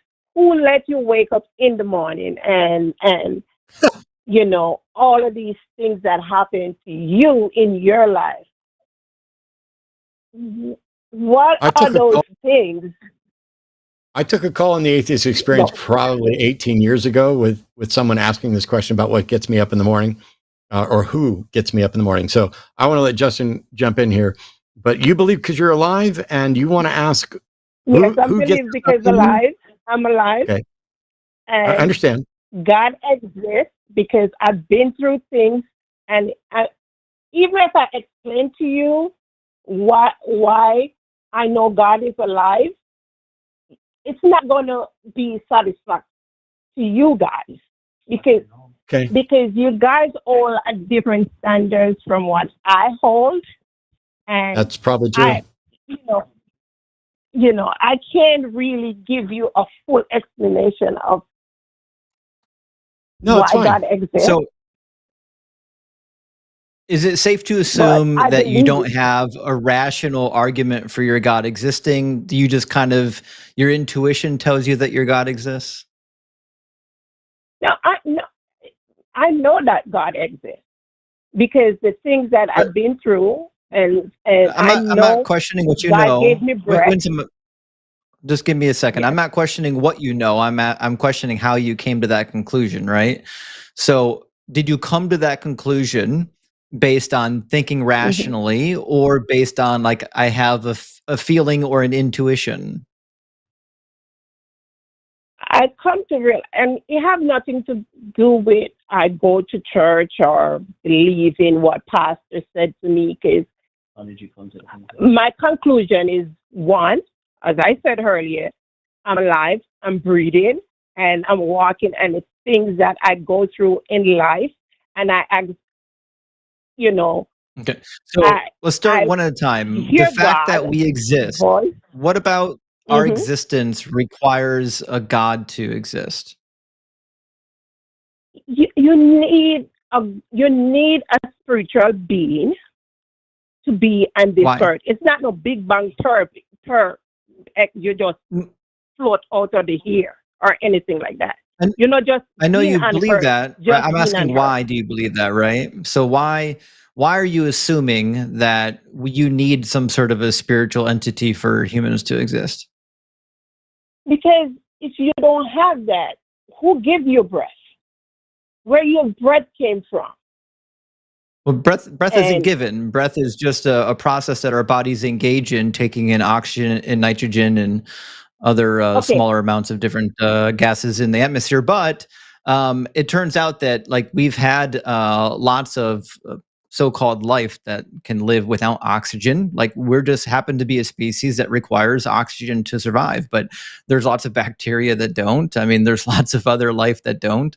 Yeah, but I'm talking about human life, though. Human. I'm not talking about bacteria and, Why are you assuming that somebody needs to give us the oxygen? Oxygen is abundant, not just on our planet, but even in other planets we've discovered. It's not something that you need magic to conjure up. No, but if you go on and in Mars, you don't have, you got to be living into a thing to get oxygen. You cannot be on the ground to get free oxygen. And look at these beautiful. Who create these beautiful birds? These trees. Evolution created them. Yeah. So the process of evolution explains why the things that we need as organisms come from the environment around us. We evolved within the environment, and part of our evolutionary process was to consume what was in our environment. Obviously, we can't evolve to consume things outside of our environment because then we wouldn't exist. Like, we can't evolve to require something that's on Mars, right? The process of evolution dictates that we're going to utilize what we have access to, and just happens to be that human beings need oxygen. Yes, we all need, and let me find the right word to say. I don't want you to insult me just like I hear you insult John just now. And I'm not trying to. So Winsome, since you think I just insulted John, do you think John cared about the truth? What was the insult? Because you curse it, and so if I curse, that's an insult? To me, it is. But besides, why? Why? What's the problem with cursing? There's nothing wrong with cursing. If there's nothing wrong with it, then why do you consider it an insult? Why does it bother you? But John was he's trying to explain how he's not. In God. No, he's not. And no, he's not. Okay. He's not trying to explain anything. Every time we addressed every one of his positions, and when he got backed into a corner, he threw up his hands. Okay. That's not trying to explain anything. Okay. I know the Bible. How about we do this, Winsome? Winsome? How about we do this? Let's ignore what happened with John, because I don't put you in the same bucket with John. And all my engagements with callers are going to be different based on who they are. A minute ago, that's fair. You asked, a minute ago you asked a question that was like, who gives you breath? Something like that, right? The question I want to ask you is, why do you get to assume that it's a who rather than a what? Okay, that's fair. Okay. So that's why Justin gave you the answer about evolution, because evolution is what? It is the natural processes governed by physics. But here's the thing. Why would you believe something that you don't think would convince us? Are we too rational, or are you not rational enough? I'm rational enough, but for you guys you guys was in the truth for over 30 years, and if you can't see, I can't hear you. We're listening. Wait, so Winsome, are you saying you're a Christian? Because you said that we were in the truth. Yeah, which you we're guys both former Christians. You guys was in the truth of believing in the Bible before. Isn't that correct? I don't think it was the truth, but yes, we believed. Yeah. Okay. We came to the conclusion that it wasn't true. That's why we don't believe anymore. I mean, one of the reasons. Okay. And why? Because you find something that mistranslates in the Bible, because man is the one that's written. Certainly not me. No. I went to school and I learned Greek and Hebrew, so I didn't have to rely on translations. Okay.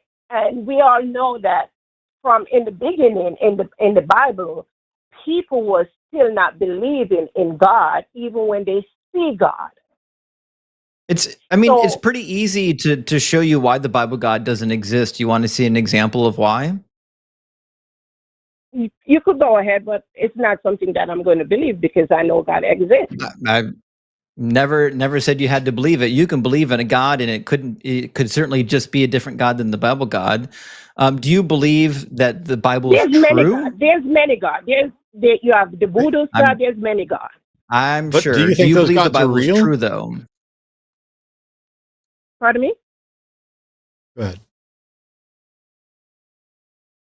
Sorry, well, there's two questions on the board right now. Do you think that those other gods... Ignore mine. Go ahead. Okay. So to you, for your religious beliefs, do you believe that the Bible is true? Yes.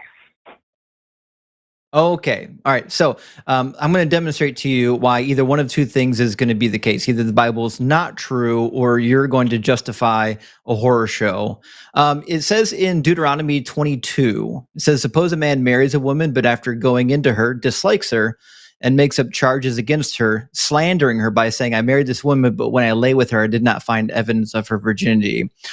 What kind of evidence do you think he's looking for?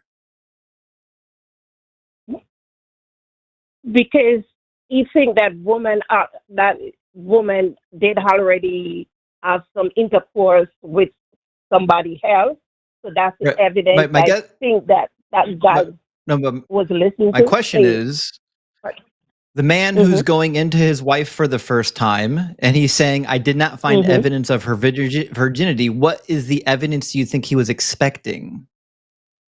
He was expecting that woman should be a virgin and not and I'm bleeding. No. That woman should be bleeding. There we go. Ah. He's expecting her to bleed. Now, it says if this happens, right, the father, they're going to go to court, right? The father of the young woman and her mother shall then submit the evidence of the young woman's virginity to the elders at the city gate. So now they're at court, right? And it says, here is the evidence. The father's going to say, here is the evidence of my daughter's virginity. Then they will spread out the cloth before the elders of the town.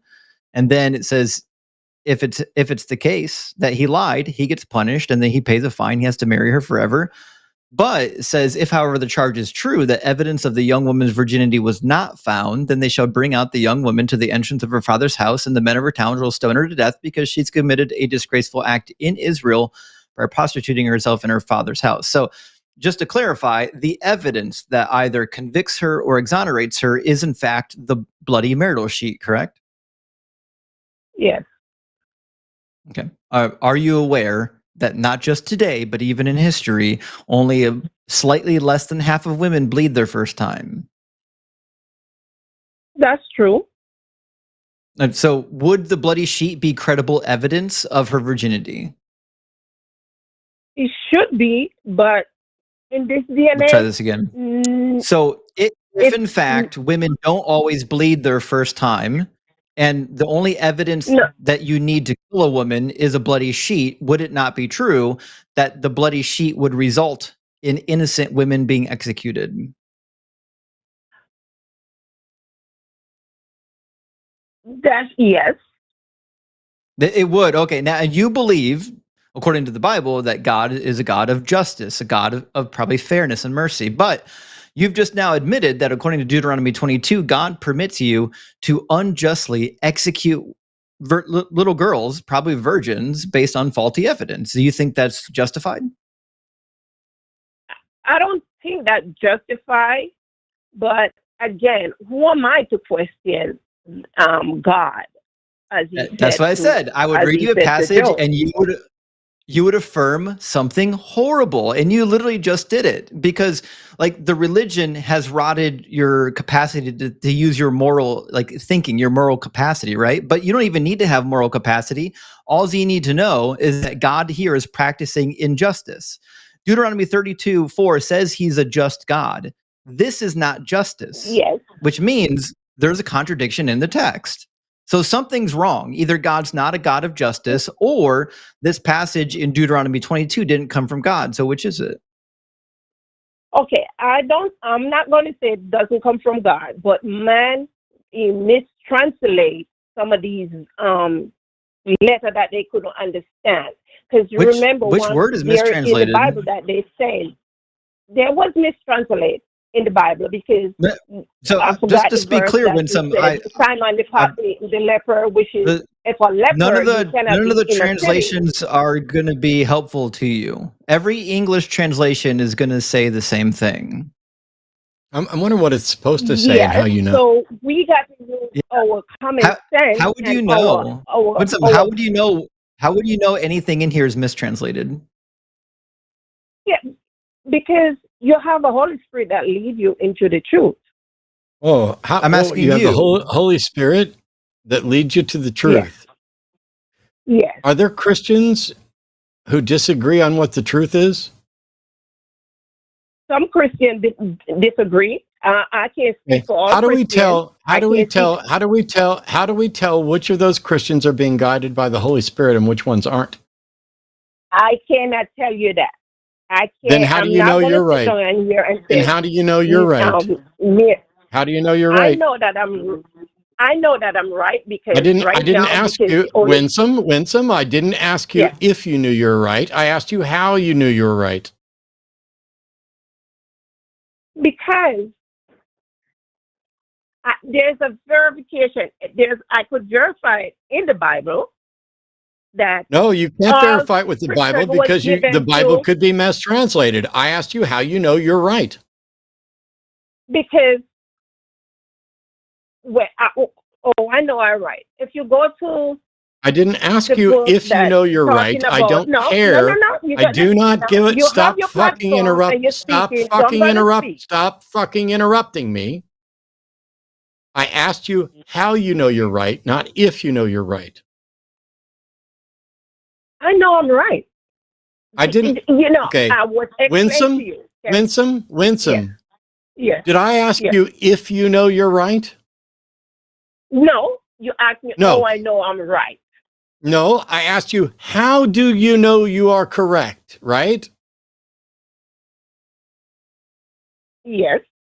I need you to answer that question, not the imaginary question that you'd like for me to ask, so that you can pretend, so that you better fucking stop interrupting me right while I'm in the middle of a fucking sentence. No, Stop- excuse me. Stop You're not making gonna up. press a Stop bad word making. to me.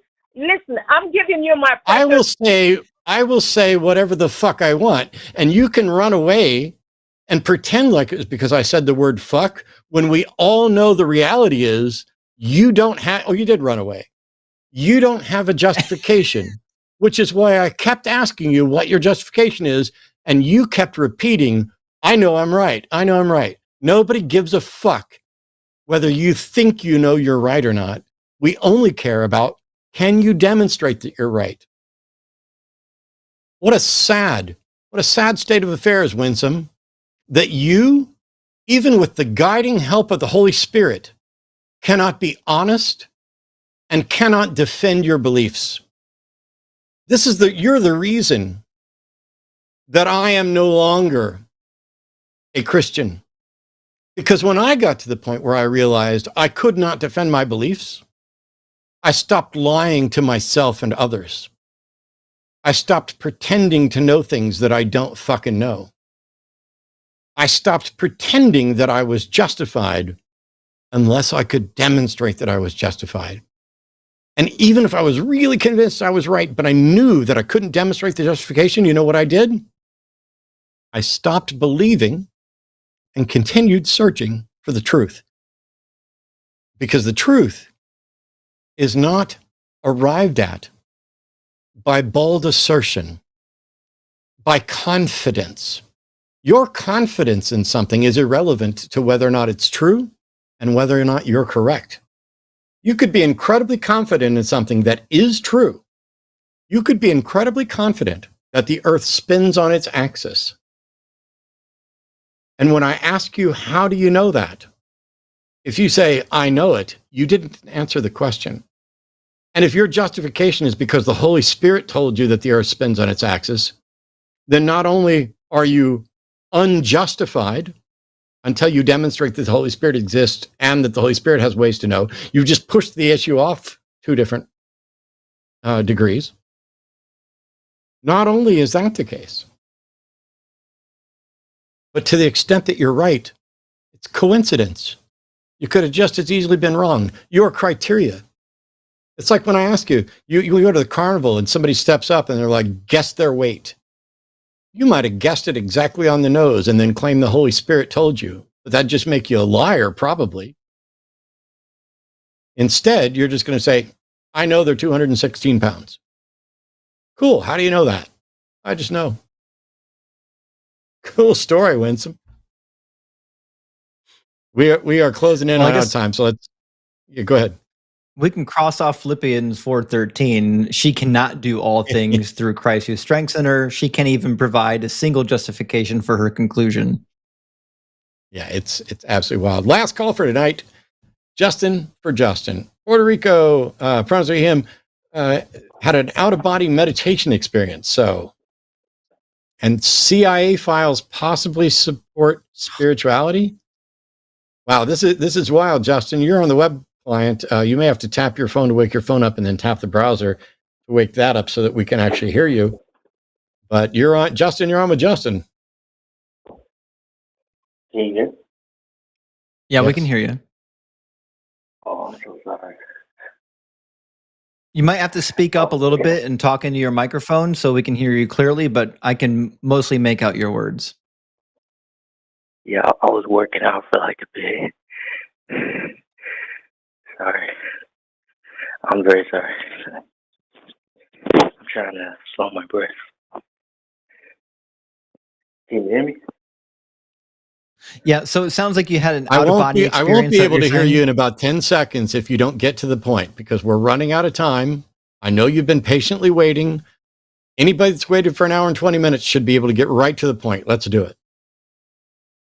Okay, so when I was just starting off with meditation, I believe that it would change I'm sorry, Justin. I can't hear you. It sounds like you said when you were getting off medication.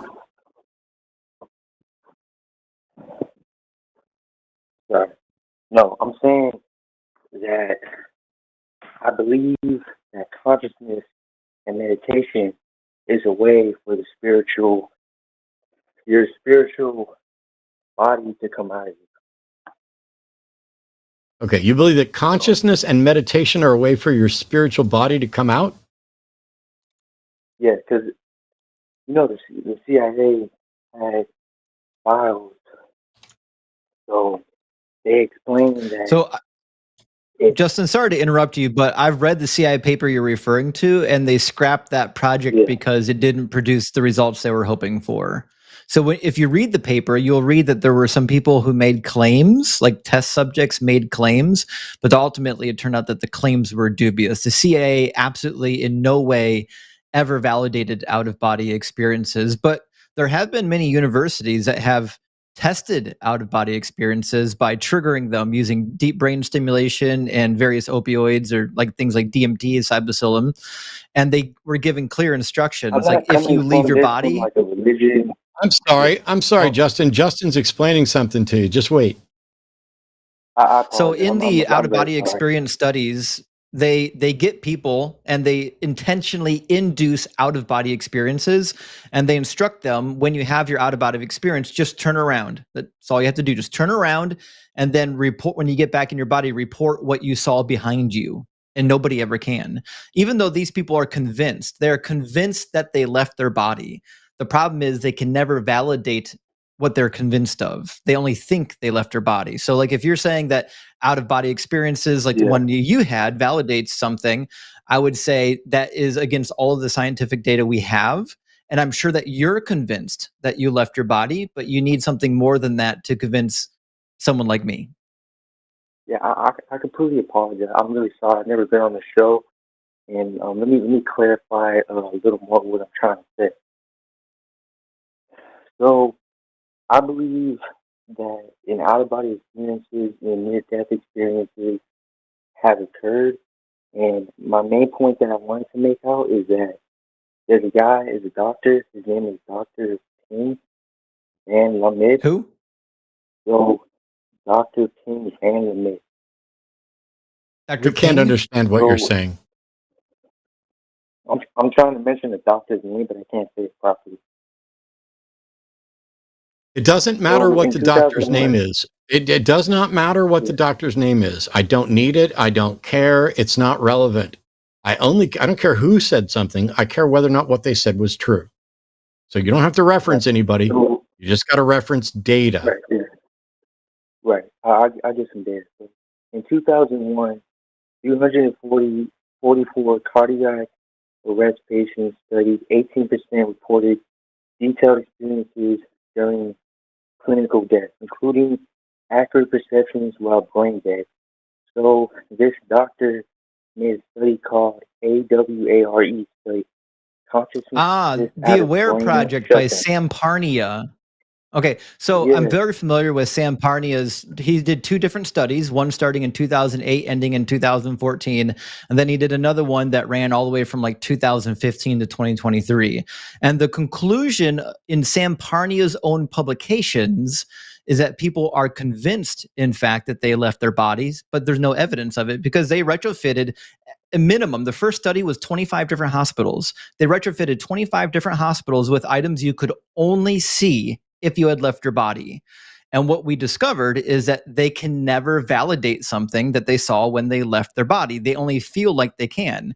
So if you actually go read the studies, they're both published now. You can find both of them on PubMed or the National Institute of Health. Sam Parnia and the other researchers all agree that your brain is functioning for a longer period of time after you're clinically dead than people first perceived, and that people do claim they're leaving their body, but they can't validate that they're leaving their body, right? Yeah.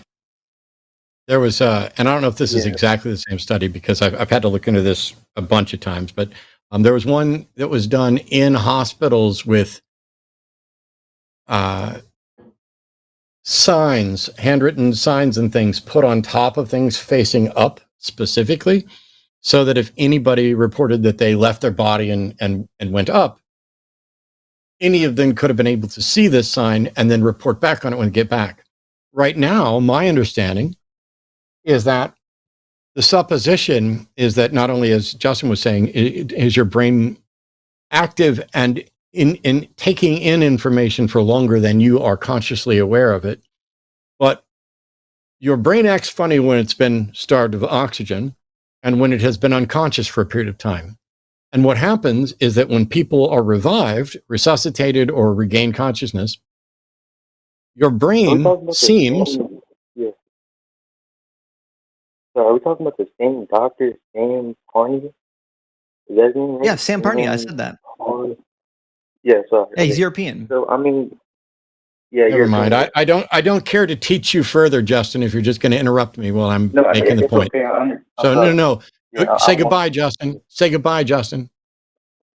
No, sorry, I won't interrupt you. I'm sorry. Say goodbye, Justin. Uh, okay. I have more points, so I guess bye. I'm sure you did. Read So the here's the studies. thing. Justin, go and Yeah. read the studies published by Sam Parnia and his crew and see what they actually said. Don't read the CBS News article about it. Don't read a CNN News article about it. Go read their actual study papers.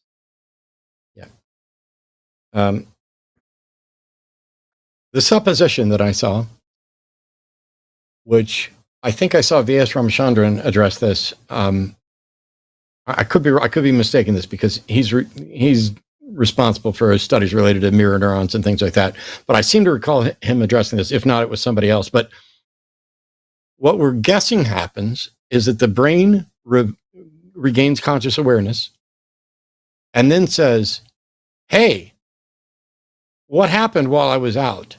and invents a story that makes the most sense given all of the available information. And the reason that we generally think that that's a probable or likely explanation is because we already have evidence of the brain doing that all the fucking time. You don't experience the world. You experience your brain's interpretation of the world.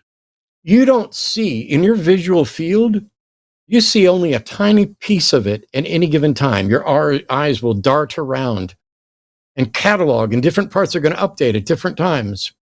There's all kinds of, your brain is lying to you, but in the nicest possible way, because it is desperately trying to make sense of things given limited information and time hops. Even while you are conscious, you are doing this. Even while you're listening to me, you're doing this. I watched a video this morning, and I'm going to wrap this up and then we'll get into super chats because Justin's got to go soon. I watched a video this morning on how AI generated images actually work. And one model is to generate noise and compare that to an expectation. and to keep the parts of it that match the expectation and run that back through the filter. I remember hearing when I was a kid, oh, the way to become a sculptor is you just take your block of marble and you chip away everything that doesn't look like what you're trying to do, which is an annoying explanation for any of us who do not have the artistic capacity to do something like that. It just, what do you mean chip away everything that doesn't look like this? It makes perfect sense and it should work, but not everybody's brain works in a way where that makes sense. That's kind of the way AI image generation works. Is we're going to pick the things that look, if I say, make a picture of a cat eating a snail, it's going to put up a whole bunch of dots and then keep the ones that look the most like a cat eating a snail in its understanding.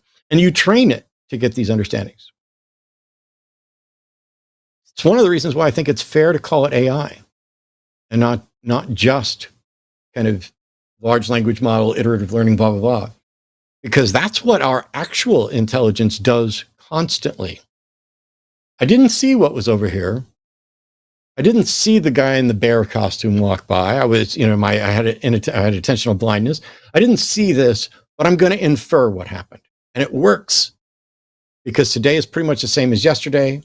If somebody bowls a strike and somebody else bowls a strike, there are incredible similarities to those in most normative circumstances. And so if you look away and you hear, you can be like, that's a strike. I didn't even need to see it. And your brain just infers it, and you might be correct. Our brains lie to us as sweetly as possible. And that's one of the reasons why I think when people are asked, hey, what do you think about this? One part of the brain lights up. And if they say, what do you think your friend thinks about this? A different part of the brain lights up. And when they say, what do you think God thinks about this? The part that is associated with the self lights up. God to those individuals is not an other. God is them. God always hates the people you hate, whether you're aware of it or not. It's convenient, isn't it? It's wonderful. That's why I got rid of a God, because now I don't have to hate anybody. I just have to despise lies and the abandonment of reason and any hope of truth. This has been awesome. I can't wait to get Justin back, do more shows and everything else, but we've got to get to some super chats. We've only got like 20 minutes left. I'm pretty sure we'll probably have more super chats than I know what to do with, and I don't have access to them. So wonderful producer person, peoples, please throw up some super chats. I'll start real quick, and then I guess we can just alternate. $10 from the Atheist Mechanic. Sitting down and eating dinner. Currently, me and my monad ready for a great show. I heard that guy called Forrest as well. Yeah, so thanks so much, Atheist Mechanic. Can you see these? Mm-hmm. Yep. Let's just alternate reading. You read one, I'll read one. Sure, yeah. From Diablo Avocado, great name, by the way. It says, Matt and Justin tag team. Believers just felt a great disturbance in the force. Grab your Kraken, waken your Kundalini, and get ready for the barbecue with huge grace. There's a lot of inside jokes from my stream. Rock hard for Doug. Let's go. Guys, thank you for coming and supporting. I'm happy to be here. $10 from Texas Panhandler. As a big DZ fan, this team up is epic. Thanks, guys. Thank you so much. I've been looking forward to this for a little while. And when I asked Arden to book Justin's already been on the line, and it was inevitable that we were going to end up doing something. But I was like, I don't want to meet and talk to him. I just want to get him on and see how it goes. Because I like watching. I tuned into your channel just the other day. I actually commented on something, and then I found myself getting more and more annoyed with myself, wanting to jump in and be like, but what about? I was like, fuck it, let's get him on the show. Yep. I feel that all the time watching other channels.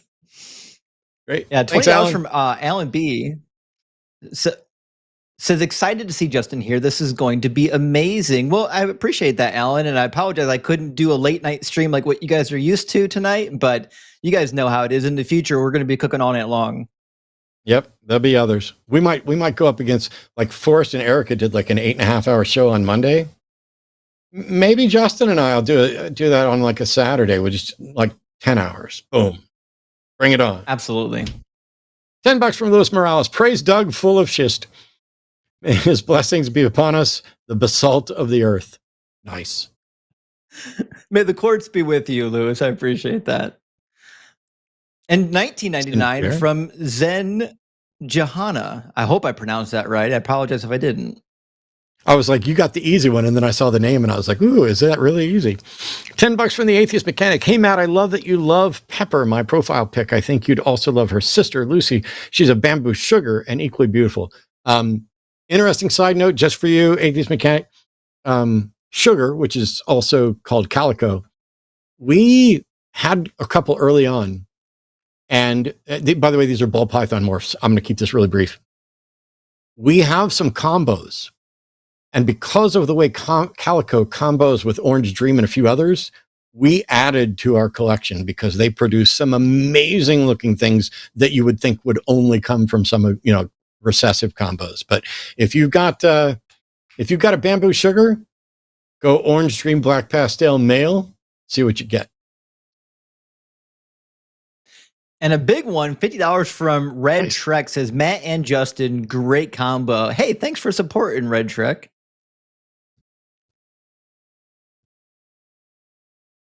$10 from Bad Religion 1983. Finally, a Justin and Matt collab. A miracle from Doug. It's a Festivus for the rest of us. Thank you, Bad Religion. And 10 from Piao. It says, a great duo here tonight. Almost feels like the unholy trinity, except with two great speakers. And in current year, LOL, rock hard for Doug. Hey, thank you so much, Piao. I think it's funny. I've done the unholy trinity with Seth and Aaron, but we found out that was overkill. While God may need a trinity, one or two of us is enough. $10 from the Atheist Mechanic. One of the most clever religious protest signs I think I've ever seen, or I've seen, said, God hates facts. I like God hates figs. Because that means just one letter off from the Westboro one, and it's biblically accurate. That's right. Jesus cursed that fig tree, which is a whole nother conversation. $9.99 from AR. Mm-hmm. Oh, I have a fig tree in my backyard. I planted it 4 or 5 years ago. Every year it dies off. So right now it's only about 3.5 foot tall. So the first year it grew to about a foot, died, but didn't completely die. Came back 2 feet tall, died, didn't completely die, went dormant, whatever. Came back 2.5 feet. Now it's 3 feet-ish tall. So after 4 years, I have a fig bush that comes and goes. And I wonder, I haven't looked it up yet. I wonder if that dying back is something that is common for fig trees and such that becomes the foundation for the cursing of the fig tree for not bearing fruit. I don't know. That would actually be a really cool connection point. I'll have to look into that. I know some people on TikTok that are in botany. Maybe they can give me some information on this particular topic. AR says, Dougites out in force this evening. Big W for all the Dougites. Matt, you are in on Dougism, aren't you? You understand what's happening right now? I have a minimal understanding of Dougism. If you want to take a minute and explain it, that's fine. Just like Roland the Closet Goblin and Spanky. We also have Doug and Sharon Stone, the Rocks of Ages, that were predicted in the Bible, the only gods known to be true, and they defeat all precept arguments because all precept arguments are absolute trash and could be applied to literally anything, including the stone I picked out of my backyard and put googly eyes on. I'm sure somebody's mentioned this before, but the way you were holding them just there, I thought it was Bert and Ernie. It really does have an appearance, yes. $10 for Nobody on Fire. May the heat of Matt and Justin's word heat the rock upon which we cook. We shall feast directly off the flat top. We shall sup upon the nourishment offered by the precepts. Rock hard for Doug. Almost spit my teeth out. Made it the and whole 10 show. From our friend Marcus Orr. Doug's very popular. This has been my dream, and I don't know if that is going to say blunt rotation, but I assume not. This has been my dream rotation right here. Matt has been holding us down for years. Justin is the newer Greer, I think you mean great defender of atheists. I'm so glad to have such intelligent representatives of my point of view. Well, I appreciate that. And That's I got to be wonderful. honest, I feel like I exist, like I'm in this space because of people like Matt. Like I got here because of the people who got here before me. Oh, don't do that that. enabled me to get here. Don't do that. Appreciated, but Everybody got here on their own. I just talk a lot, probably more than I should. Because originally my plan for tonight was to sit back and I didn't as much as I really initially wanted to. But I genuinely, everybody can see it. I had a fucking blast. I can't wait to do it again. $10 from Abel Medina. Yo, the Mexican atheist here. Glad to see my two favorite atheist shows host on the same show. Can't wait to see Matt on your show, Justin. Engineering. I think somebody just invited me. I don't ever invite myself anywhere, but I'll do whatever y'all want. Absolutely. You can come on anytime. $20 from Coach Frankie says, can you tell us if the community is growing? I'm liking, sharing, and commenting. Are we having an impact? Learned a lot from both of you. So my impression is yes. If we just look at the numbers from Pew Research and others, the amount of people leaving this religion at this point in America is pretty large. I get regular emails from a lot of people that say, listen, I was on the fence about I was afraid of hell, and that was kind of keeping one foot in the door. But now, after watching your live streams, I'm completely on the atheist side. I can't refute any of your arguments, and so I think it does work. And that's how I ended up debating. Was because once I started debating, I got lots of emails from people and lots of messages from people saying, "This is something that like you've confirmed." Things that I felt were true, but I've never heard anyone say it yet, right? And now I feel compelled, like I feel supported in my belief, and I can actually tell my friends and family that, like, here's why I don't believe. I can tell you that while we don't always have good data on the community, and the community is ill-defined, for example, there's not as many major atheist conventions as there once were, and the attendance has dropped off. Part of that's related to pandemic, part of it's related to other things. I can tell you that this community, the line, is growing and continuing to grow. We are adding new hosts, new shows. And if you go to patreon.com/calltheline, you this weekend can find out what's coming up with the upcoming new shows and who's going to be the presenters at LineCon. But $20 from Beto. I need evidence to Kevin is using logic. Oh, yes. It was my intuition that he wasn't. And $9.99 from our friend Hannah says, this is a great duo. Much love to the line and these two awesome humans that advocate for human well-being and tackle awful beliefs that harm people. Well, thank you. I appreciate that, Hannah. And that's the goal, reduce harm for me. Every time Hannah sends in a super chat, and thank you tons, my apologies, but I watch a lot of chess videos, which means I also watch Alexander Botez and Andrea Botez. And Hannah's picture, when it pops up, I'm like, is one of the Botez sisters in here watching, which would be wild. But $10 from the Atheist Mechanic. Again, dude, thank you. A truckload, a fuck ton. When you're ready for another snake, I will cut you the best deal ever. But anyway, this isn't related, but I feel like we need a good chuckle. Well, let's have it. A conservative business owner had a sign up after the election saying, America voted and didn't want senile or stupid. Funny, we got both. We keep getting both. In 1999 from our friend David Burke. Good to see you, David. He says, dynamic duo, awesome. Just got back from the Rays game, catching up. Well, I hope you get to see the whole thing. It should be posted here in just a few minutes, I would imagine. $10 from Greg Markowski. You're late, Greg. You are almost always first. And here we are. I don't know how many. Anyway, I'm just fucking with you. You know it. Thank you so much. It's so good to see you. There are people who've been supporting me and this channel for ages. And every time that comes in with a new super chat or anything like that, it just reminds me that I just had a mission. I had to do what I'm doing. When I found my way out of religion, I don't feel like I really had much of a choice. It's just not in my nature to stay silent and either allow others to continue to mislead others or to allow myself to continue to be misled. I had to dive into this field. When I first engaged with, for example, my uncle, who was a medical missionary, the answers that he gave me were pacifying for just a fleeting moment. Oh, you ask your atheist friends if there is no God, how can they have an objective foundation for morality? And I was like, oh, wow, that's cool. And that kept me believing for a little while until I realized, who said there is? It'd be nice if there was an objective foundation, but who said there is? And if there's not, how big of a problem is that? Because if all we need is agreement in order to make progress, physical facts of reality dictate what's good for us and what's not.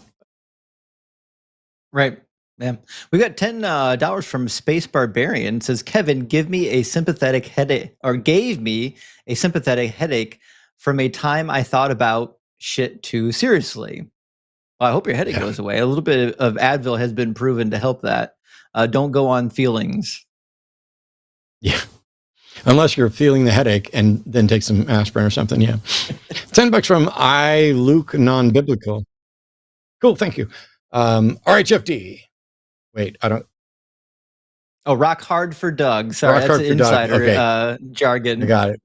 See, nobody's doing Fergal Burgle, Minergal Burgle anymore. And there's fewer hashtags, you're gay, homie, even though that's one of my all-time favorites. But And 999 from our friend Fat Jesus. Thank you so much for supporting Fat Jesus. another one from the atheist mechanic. John, a legit God, would have left a Bible that couldn't be read wrong or misunderstood. I would think so. It's like, imagine, so when you talk about these God things, it could be, oh, there had to be a God that started everything. Even if you're correct, that doesn't mean that it still exists. I mean, what if there was a being, a thinking agent being that spawned all of this in a creative burst that terminated its existence? How did you rule that out? I mean, even when you get back to those things, when you're in arguments, if you're in philosophical arguments and it's something that you haven't looked into much or that you can't necessarily find it, just ask yourself questions. What would the world be like if this were true? If there was a God that loved everybody, what would the world look like? Because my contention is that the world does not look like that's true. $30 from Alan B. Hoping we see one or two good calls digging into the Bible. Thank you, Alan. Actually, those are my favorite callers as well. Yeah. $10 from Storm Chaser Noah. It says, finally, my two favorites on this same stream. Wish I had time to call Shale Doug. Well, thank you, Storm. All this time, we were so many people's two favorites. We got to do this again. $10 from Dante Verona. Yeah. At one point tonight, you had more than 3,000 viewers watching the live stream. Do we know if that's a new record for the line? I don't think it's anywhere near a new record for the line, but it may be a record for hang up in the last few months. I don't know. Jimmy's got numbers. In 1999, from our friend Narcissa says, hail Doug, Matt and Justin are like iron chefs. Yes, iron that Yahweh cannot contend with. Masaharu Morimoto. $10 from Inning Glory. John is building a little birdhouse in his soul for his imaginary friend. It's, to be fair to John, religions play and pray with your expectations, your fears, your loneliness, your concerns over not knowing answers. It is incredibly comforting. Can you imagine if you've never heard the still small voice of your soul and you become convinced that you can hear it, how nurturing that might be? You can begin to use it as an excuse for almost anything. It gets us back to the quote from Voltaire. If you can get people to believe absurdities, they will commit atrocities.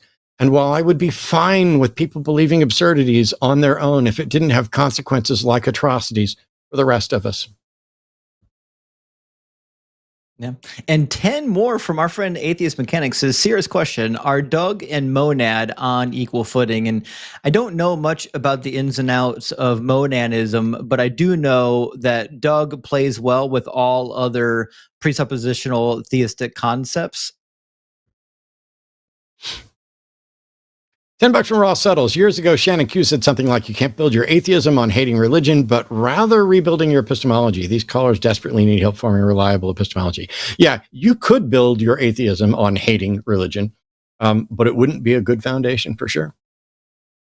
Agreed. Intent from Legally Maud says Catholics and Protestants didn't stop murdering each other until good the Good Friday Agreement ended the Irish Troubles in 2001, and people still walk on eggshells in Northern Ireland. They certainly do.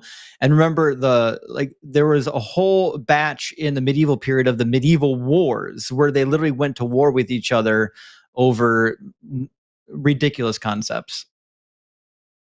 $10 from Solberg. Hail, hail, hail, Doug. Or Heil, hail, hail. I salute the support of the healthy downpour of Doug. It's raining, Doug. Oh, you need a big hat for that. Absolutely. Sediment everywhere. And 999 from Falcon Storm says, nobody expects the Spanish intuition. Oh, well done. $10 from the Atheist Mechanic. My mom shares a lot of winsome thoughts. Without God, I wouldn't be here. Give yourself more credit. You're better than God could ever dream of being. Yeah. And just so you know, Winsome, I used the F-bombs intentionally. I wanted to give you a way out to see if you would take it. I was pretty sure you would. Someday you'll figure out that in your Bible, it will say that it's what comes out of my mouth that is the problem, rather than what's going into it. And you've bought into that without realizing that what comes out of my mouth is either true, not true, relevant, or not.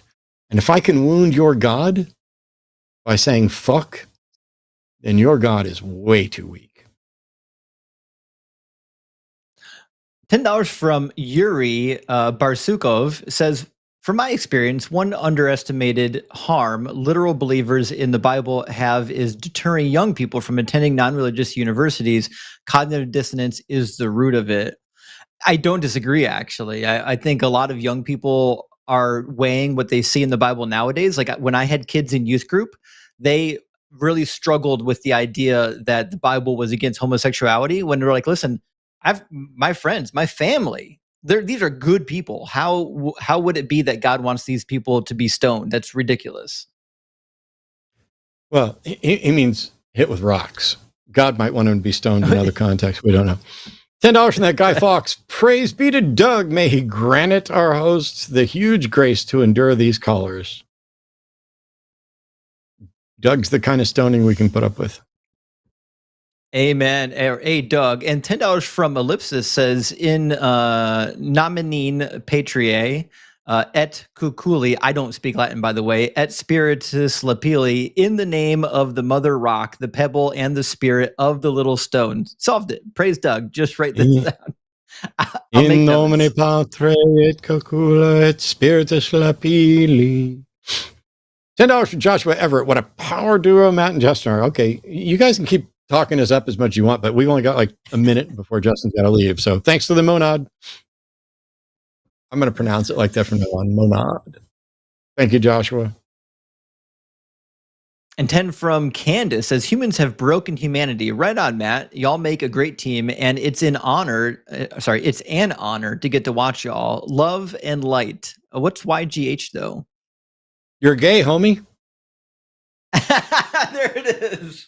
Thank you, Candace. Yeah. So it's as soon as people found out that Arden and I have been together, and by the way, it's been 4 years. They'll be like, your girlfriend's a man, and I'm like, you said girlfriend, or you're gay, homie, and I just, that was like just one comment left on YouTube. You're gay, homie, as if I'd have any problem saying it. So we put it on a mug and everything else. I think I bought an entire snake just from the money I made from the Your Gay Homie mug. But $10 from Mr. Boricua 10. Good show today. Nice to see Justin from the zone of deconstruction. Be sure to wear your PPE. Praise be to Monad for making this happen. May Monad bring peace to all for the spicy calls today. I'm going to pause right here. I don't know exactly how many we got left, but you've got a kid to take care of, and I don't want to keep you past this. So I will read the rest of these on my own. Time. And if there's anything specific to you, we'll get you up there. But huge thank you to Justin for agreeing to do this. Had a blast. Can't wait to do it again. Please go take care of your kid. Matt, thank you so much for having me. It was a pleasure. Anytime. All right. Let me read through the rest of these real quick. Dun, dun, dun, dun, dun. I did that one. Yes. $10 from the Atheist Mechanic. I have an orange stream pied het lab albino and a black pastel albino. Definitely going to look at making that combo. Well, yep, it's good stuff. I'll show you. I'll take a message me. I can take a picture of one of the really odd calico combinations we got. $50 from Carlos Valdez. Thank you for making this possible. Thank you for making this possible. And thank you to everybody else who not only contributes financially, but shows up and participates in chat, spreads the word, gets people to call in. That's how we continue to build stuff here on the line. You can go to patreon.com/calltheline to find out more about that. And this weekend, there will be announcements about LineCon and other stuff coming up. $10 from Papa Ver 4. Or Papa Vera, I don't know. I'm the luckiest person here. Show is near end, and I'm an hour behind. I get to keep watching. I owe you these money. Seeing you two here is the same as Eric and Forrest. It gives me a mental orgasm. Well, who could ask for anything more? $10 from Queen Jane Revisited. Matt, you got me from a superstitious Buddhist to an atheist Buddhist. Thank you. Thank you. I did an event with a variety of people from a variety of different beliefs. And there was an atheist Buddhist there that was basically arguing, oh, I'm a Buddhist, but it's not religious. And I was like, I don't care if something fits a religious label. I just care whether or not it's true. I have loads of problems with Buddhist cultures and class stuff and everything else. But if people are adopting philosophical positions that are good and beneficial and true and non-harmful to others, I honestly don't care that much whether they're an atheist. I care about whether or not they're rational and hurting people. But I'm glad you're glad. $100 from Tyvo. Matt and Justin in a longer stream in the future. Let's go. Now, if you both tag team with, oh my God, if the two of us and Forrest and Erica all did a show together, it'd last all week, I think. But I'll grab my energy drink. You would need it. $200 Mexican from Carlos Valdez. Thank you for making this possible. I had a dream the other day meeting both of you in person. Doug is good. Doug is good. $10 from Kanuko. I wonder how many people are Googling your gay homie right now. I hope everybody is. Can you imagine if that was trending on Google? Your gay homie? Because it's going to point back to us. Everybody should go Google your gay homie. So let's see if we can get it to spike a bit. Just do it after I'm done with these. Because we need to say thank you to everybody who continues to donate right here. Even if it's Jessica Doodoo McButtface. You know Arden's not paying any attention to this, so your Espion slander isn't going to make a difference. But 10 pounds. The monad is the one, the nothing, and the infinite. Oh, pray to the monad. Use your infallible intuition and join the woke atheist cult today. Hashtag Zerba for the line logo. Hashtag love you soon. Hashtag Espion success. Espion is the best. Bestion. There you go. $10 from Ellipsis. Hashtag FYJS. Hashtag Fergalburgle Minergalburgle. Hashtag hang up on me. Hashtag heart Matt. Oh, is it? Fuck yourself, Jimmy Snow. There you go. And another $10 from Mr. Borricoten. A Fergalburgle, Minergalburgle, and a You're Gay Homie you shall have. Thank you so much. I've been touched by his noodly appendage. $10 from Godwin Absurdum. Here's one for Matt now that the show's over and nobody wants to see you leave. No, you're done. Great show, guys. Thanks. Thank you. I haven't really done a no, you're done in a while. Julie's probably been itching for me to say it again. $10 from Jake Knapp. I'm highly skeptical over the existence of alcohol-free beer. There's literally zero proof. That, Jake, that is a pun that Aliashana Silverbow would be proud of, I would think. I like that. $50 from Jack Mockin. Thank you so much to the both of you. I've learned so much listening to you. You're a great team. I really feel like, don't get me wrong, I love this. I can't wait to do it again. I feel like I failed a little bit because we got such decent calls and had a good way of bouncing it back and forth that I don't think I let Justin in as much as I should have. Granted, I did tell him to jump in whenever, but there's a a wild arden has appeared, perhaps. But I believe that's the end of the super chats. I didn't hear anything, but I'm going to assume that's the case. So thank you, everybody. Thank you, everybody, for tuning in. Thank you for all the super chats, the participation. Genuinely, you guys made my Wednesday a million times better. Huge thank you to Justin for agreeing to do this. I look forward to other things like that. If you're looking forward to more pair-ups like this and more good content from the line, don't forget, this is just one of the shows. Wednesday nights, The Hang Up with me. Thursday at 2 p.m. Central is the Transatlantic Call-In Show. And on Sundays at 2 p.m. is the Sunday Show. Sundays at 7 p.m. is the Sunday Show After Dark. Mondays is Skeptalk. Tuesdays, Chewed Gum. And go to patreon.com/calltheline. Join up and subscribe to Patreon this week, and you'll get the information about LineCon and all the new shows that are coming up as well. Take care of yourself. Be gay, homie. Or something. It's weird not having anybody over there. They should have doubled me up.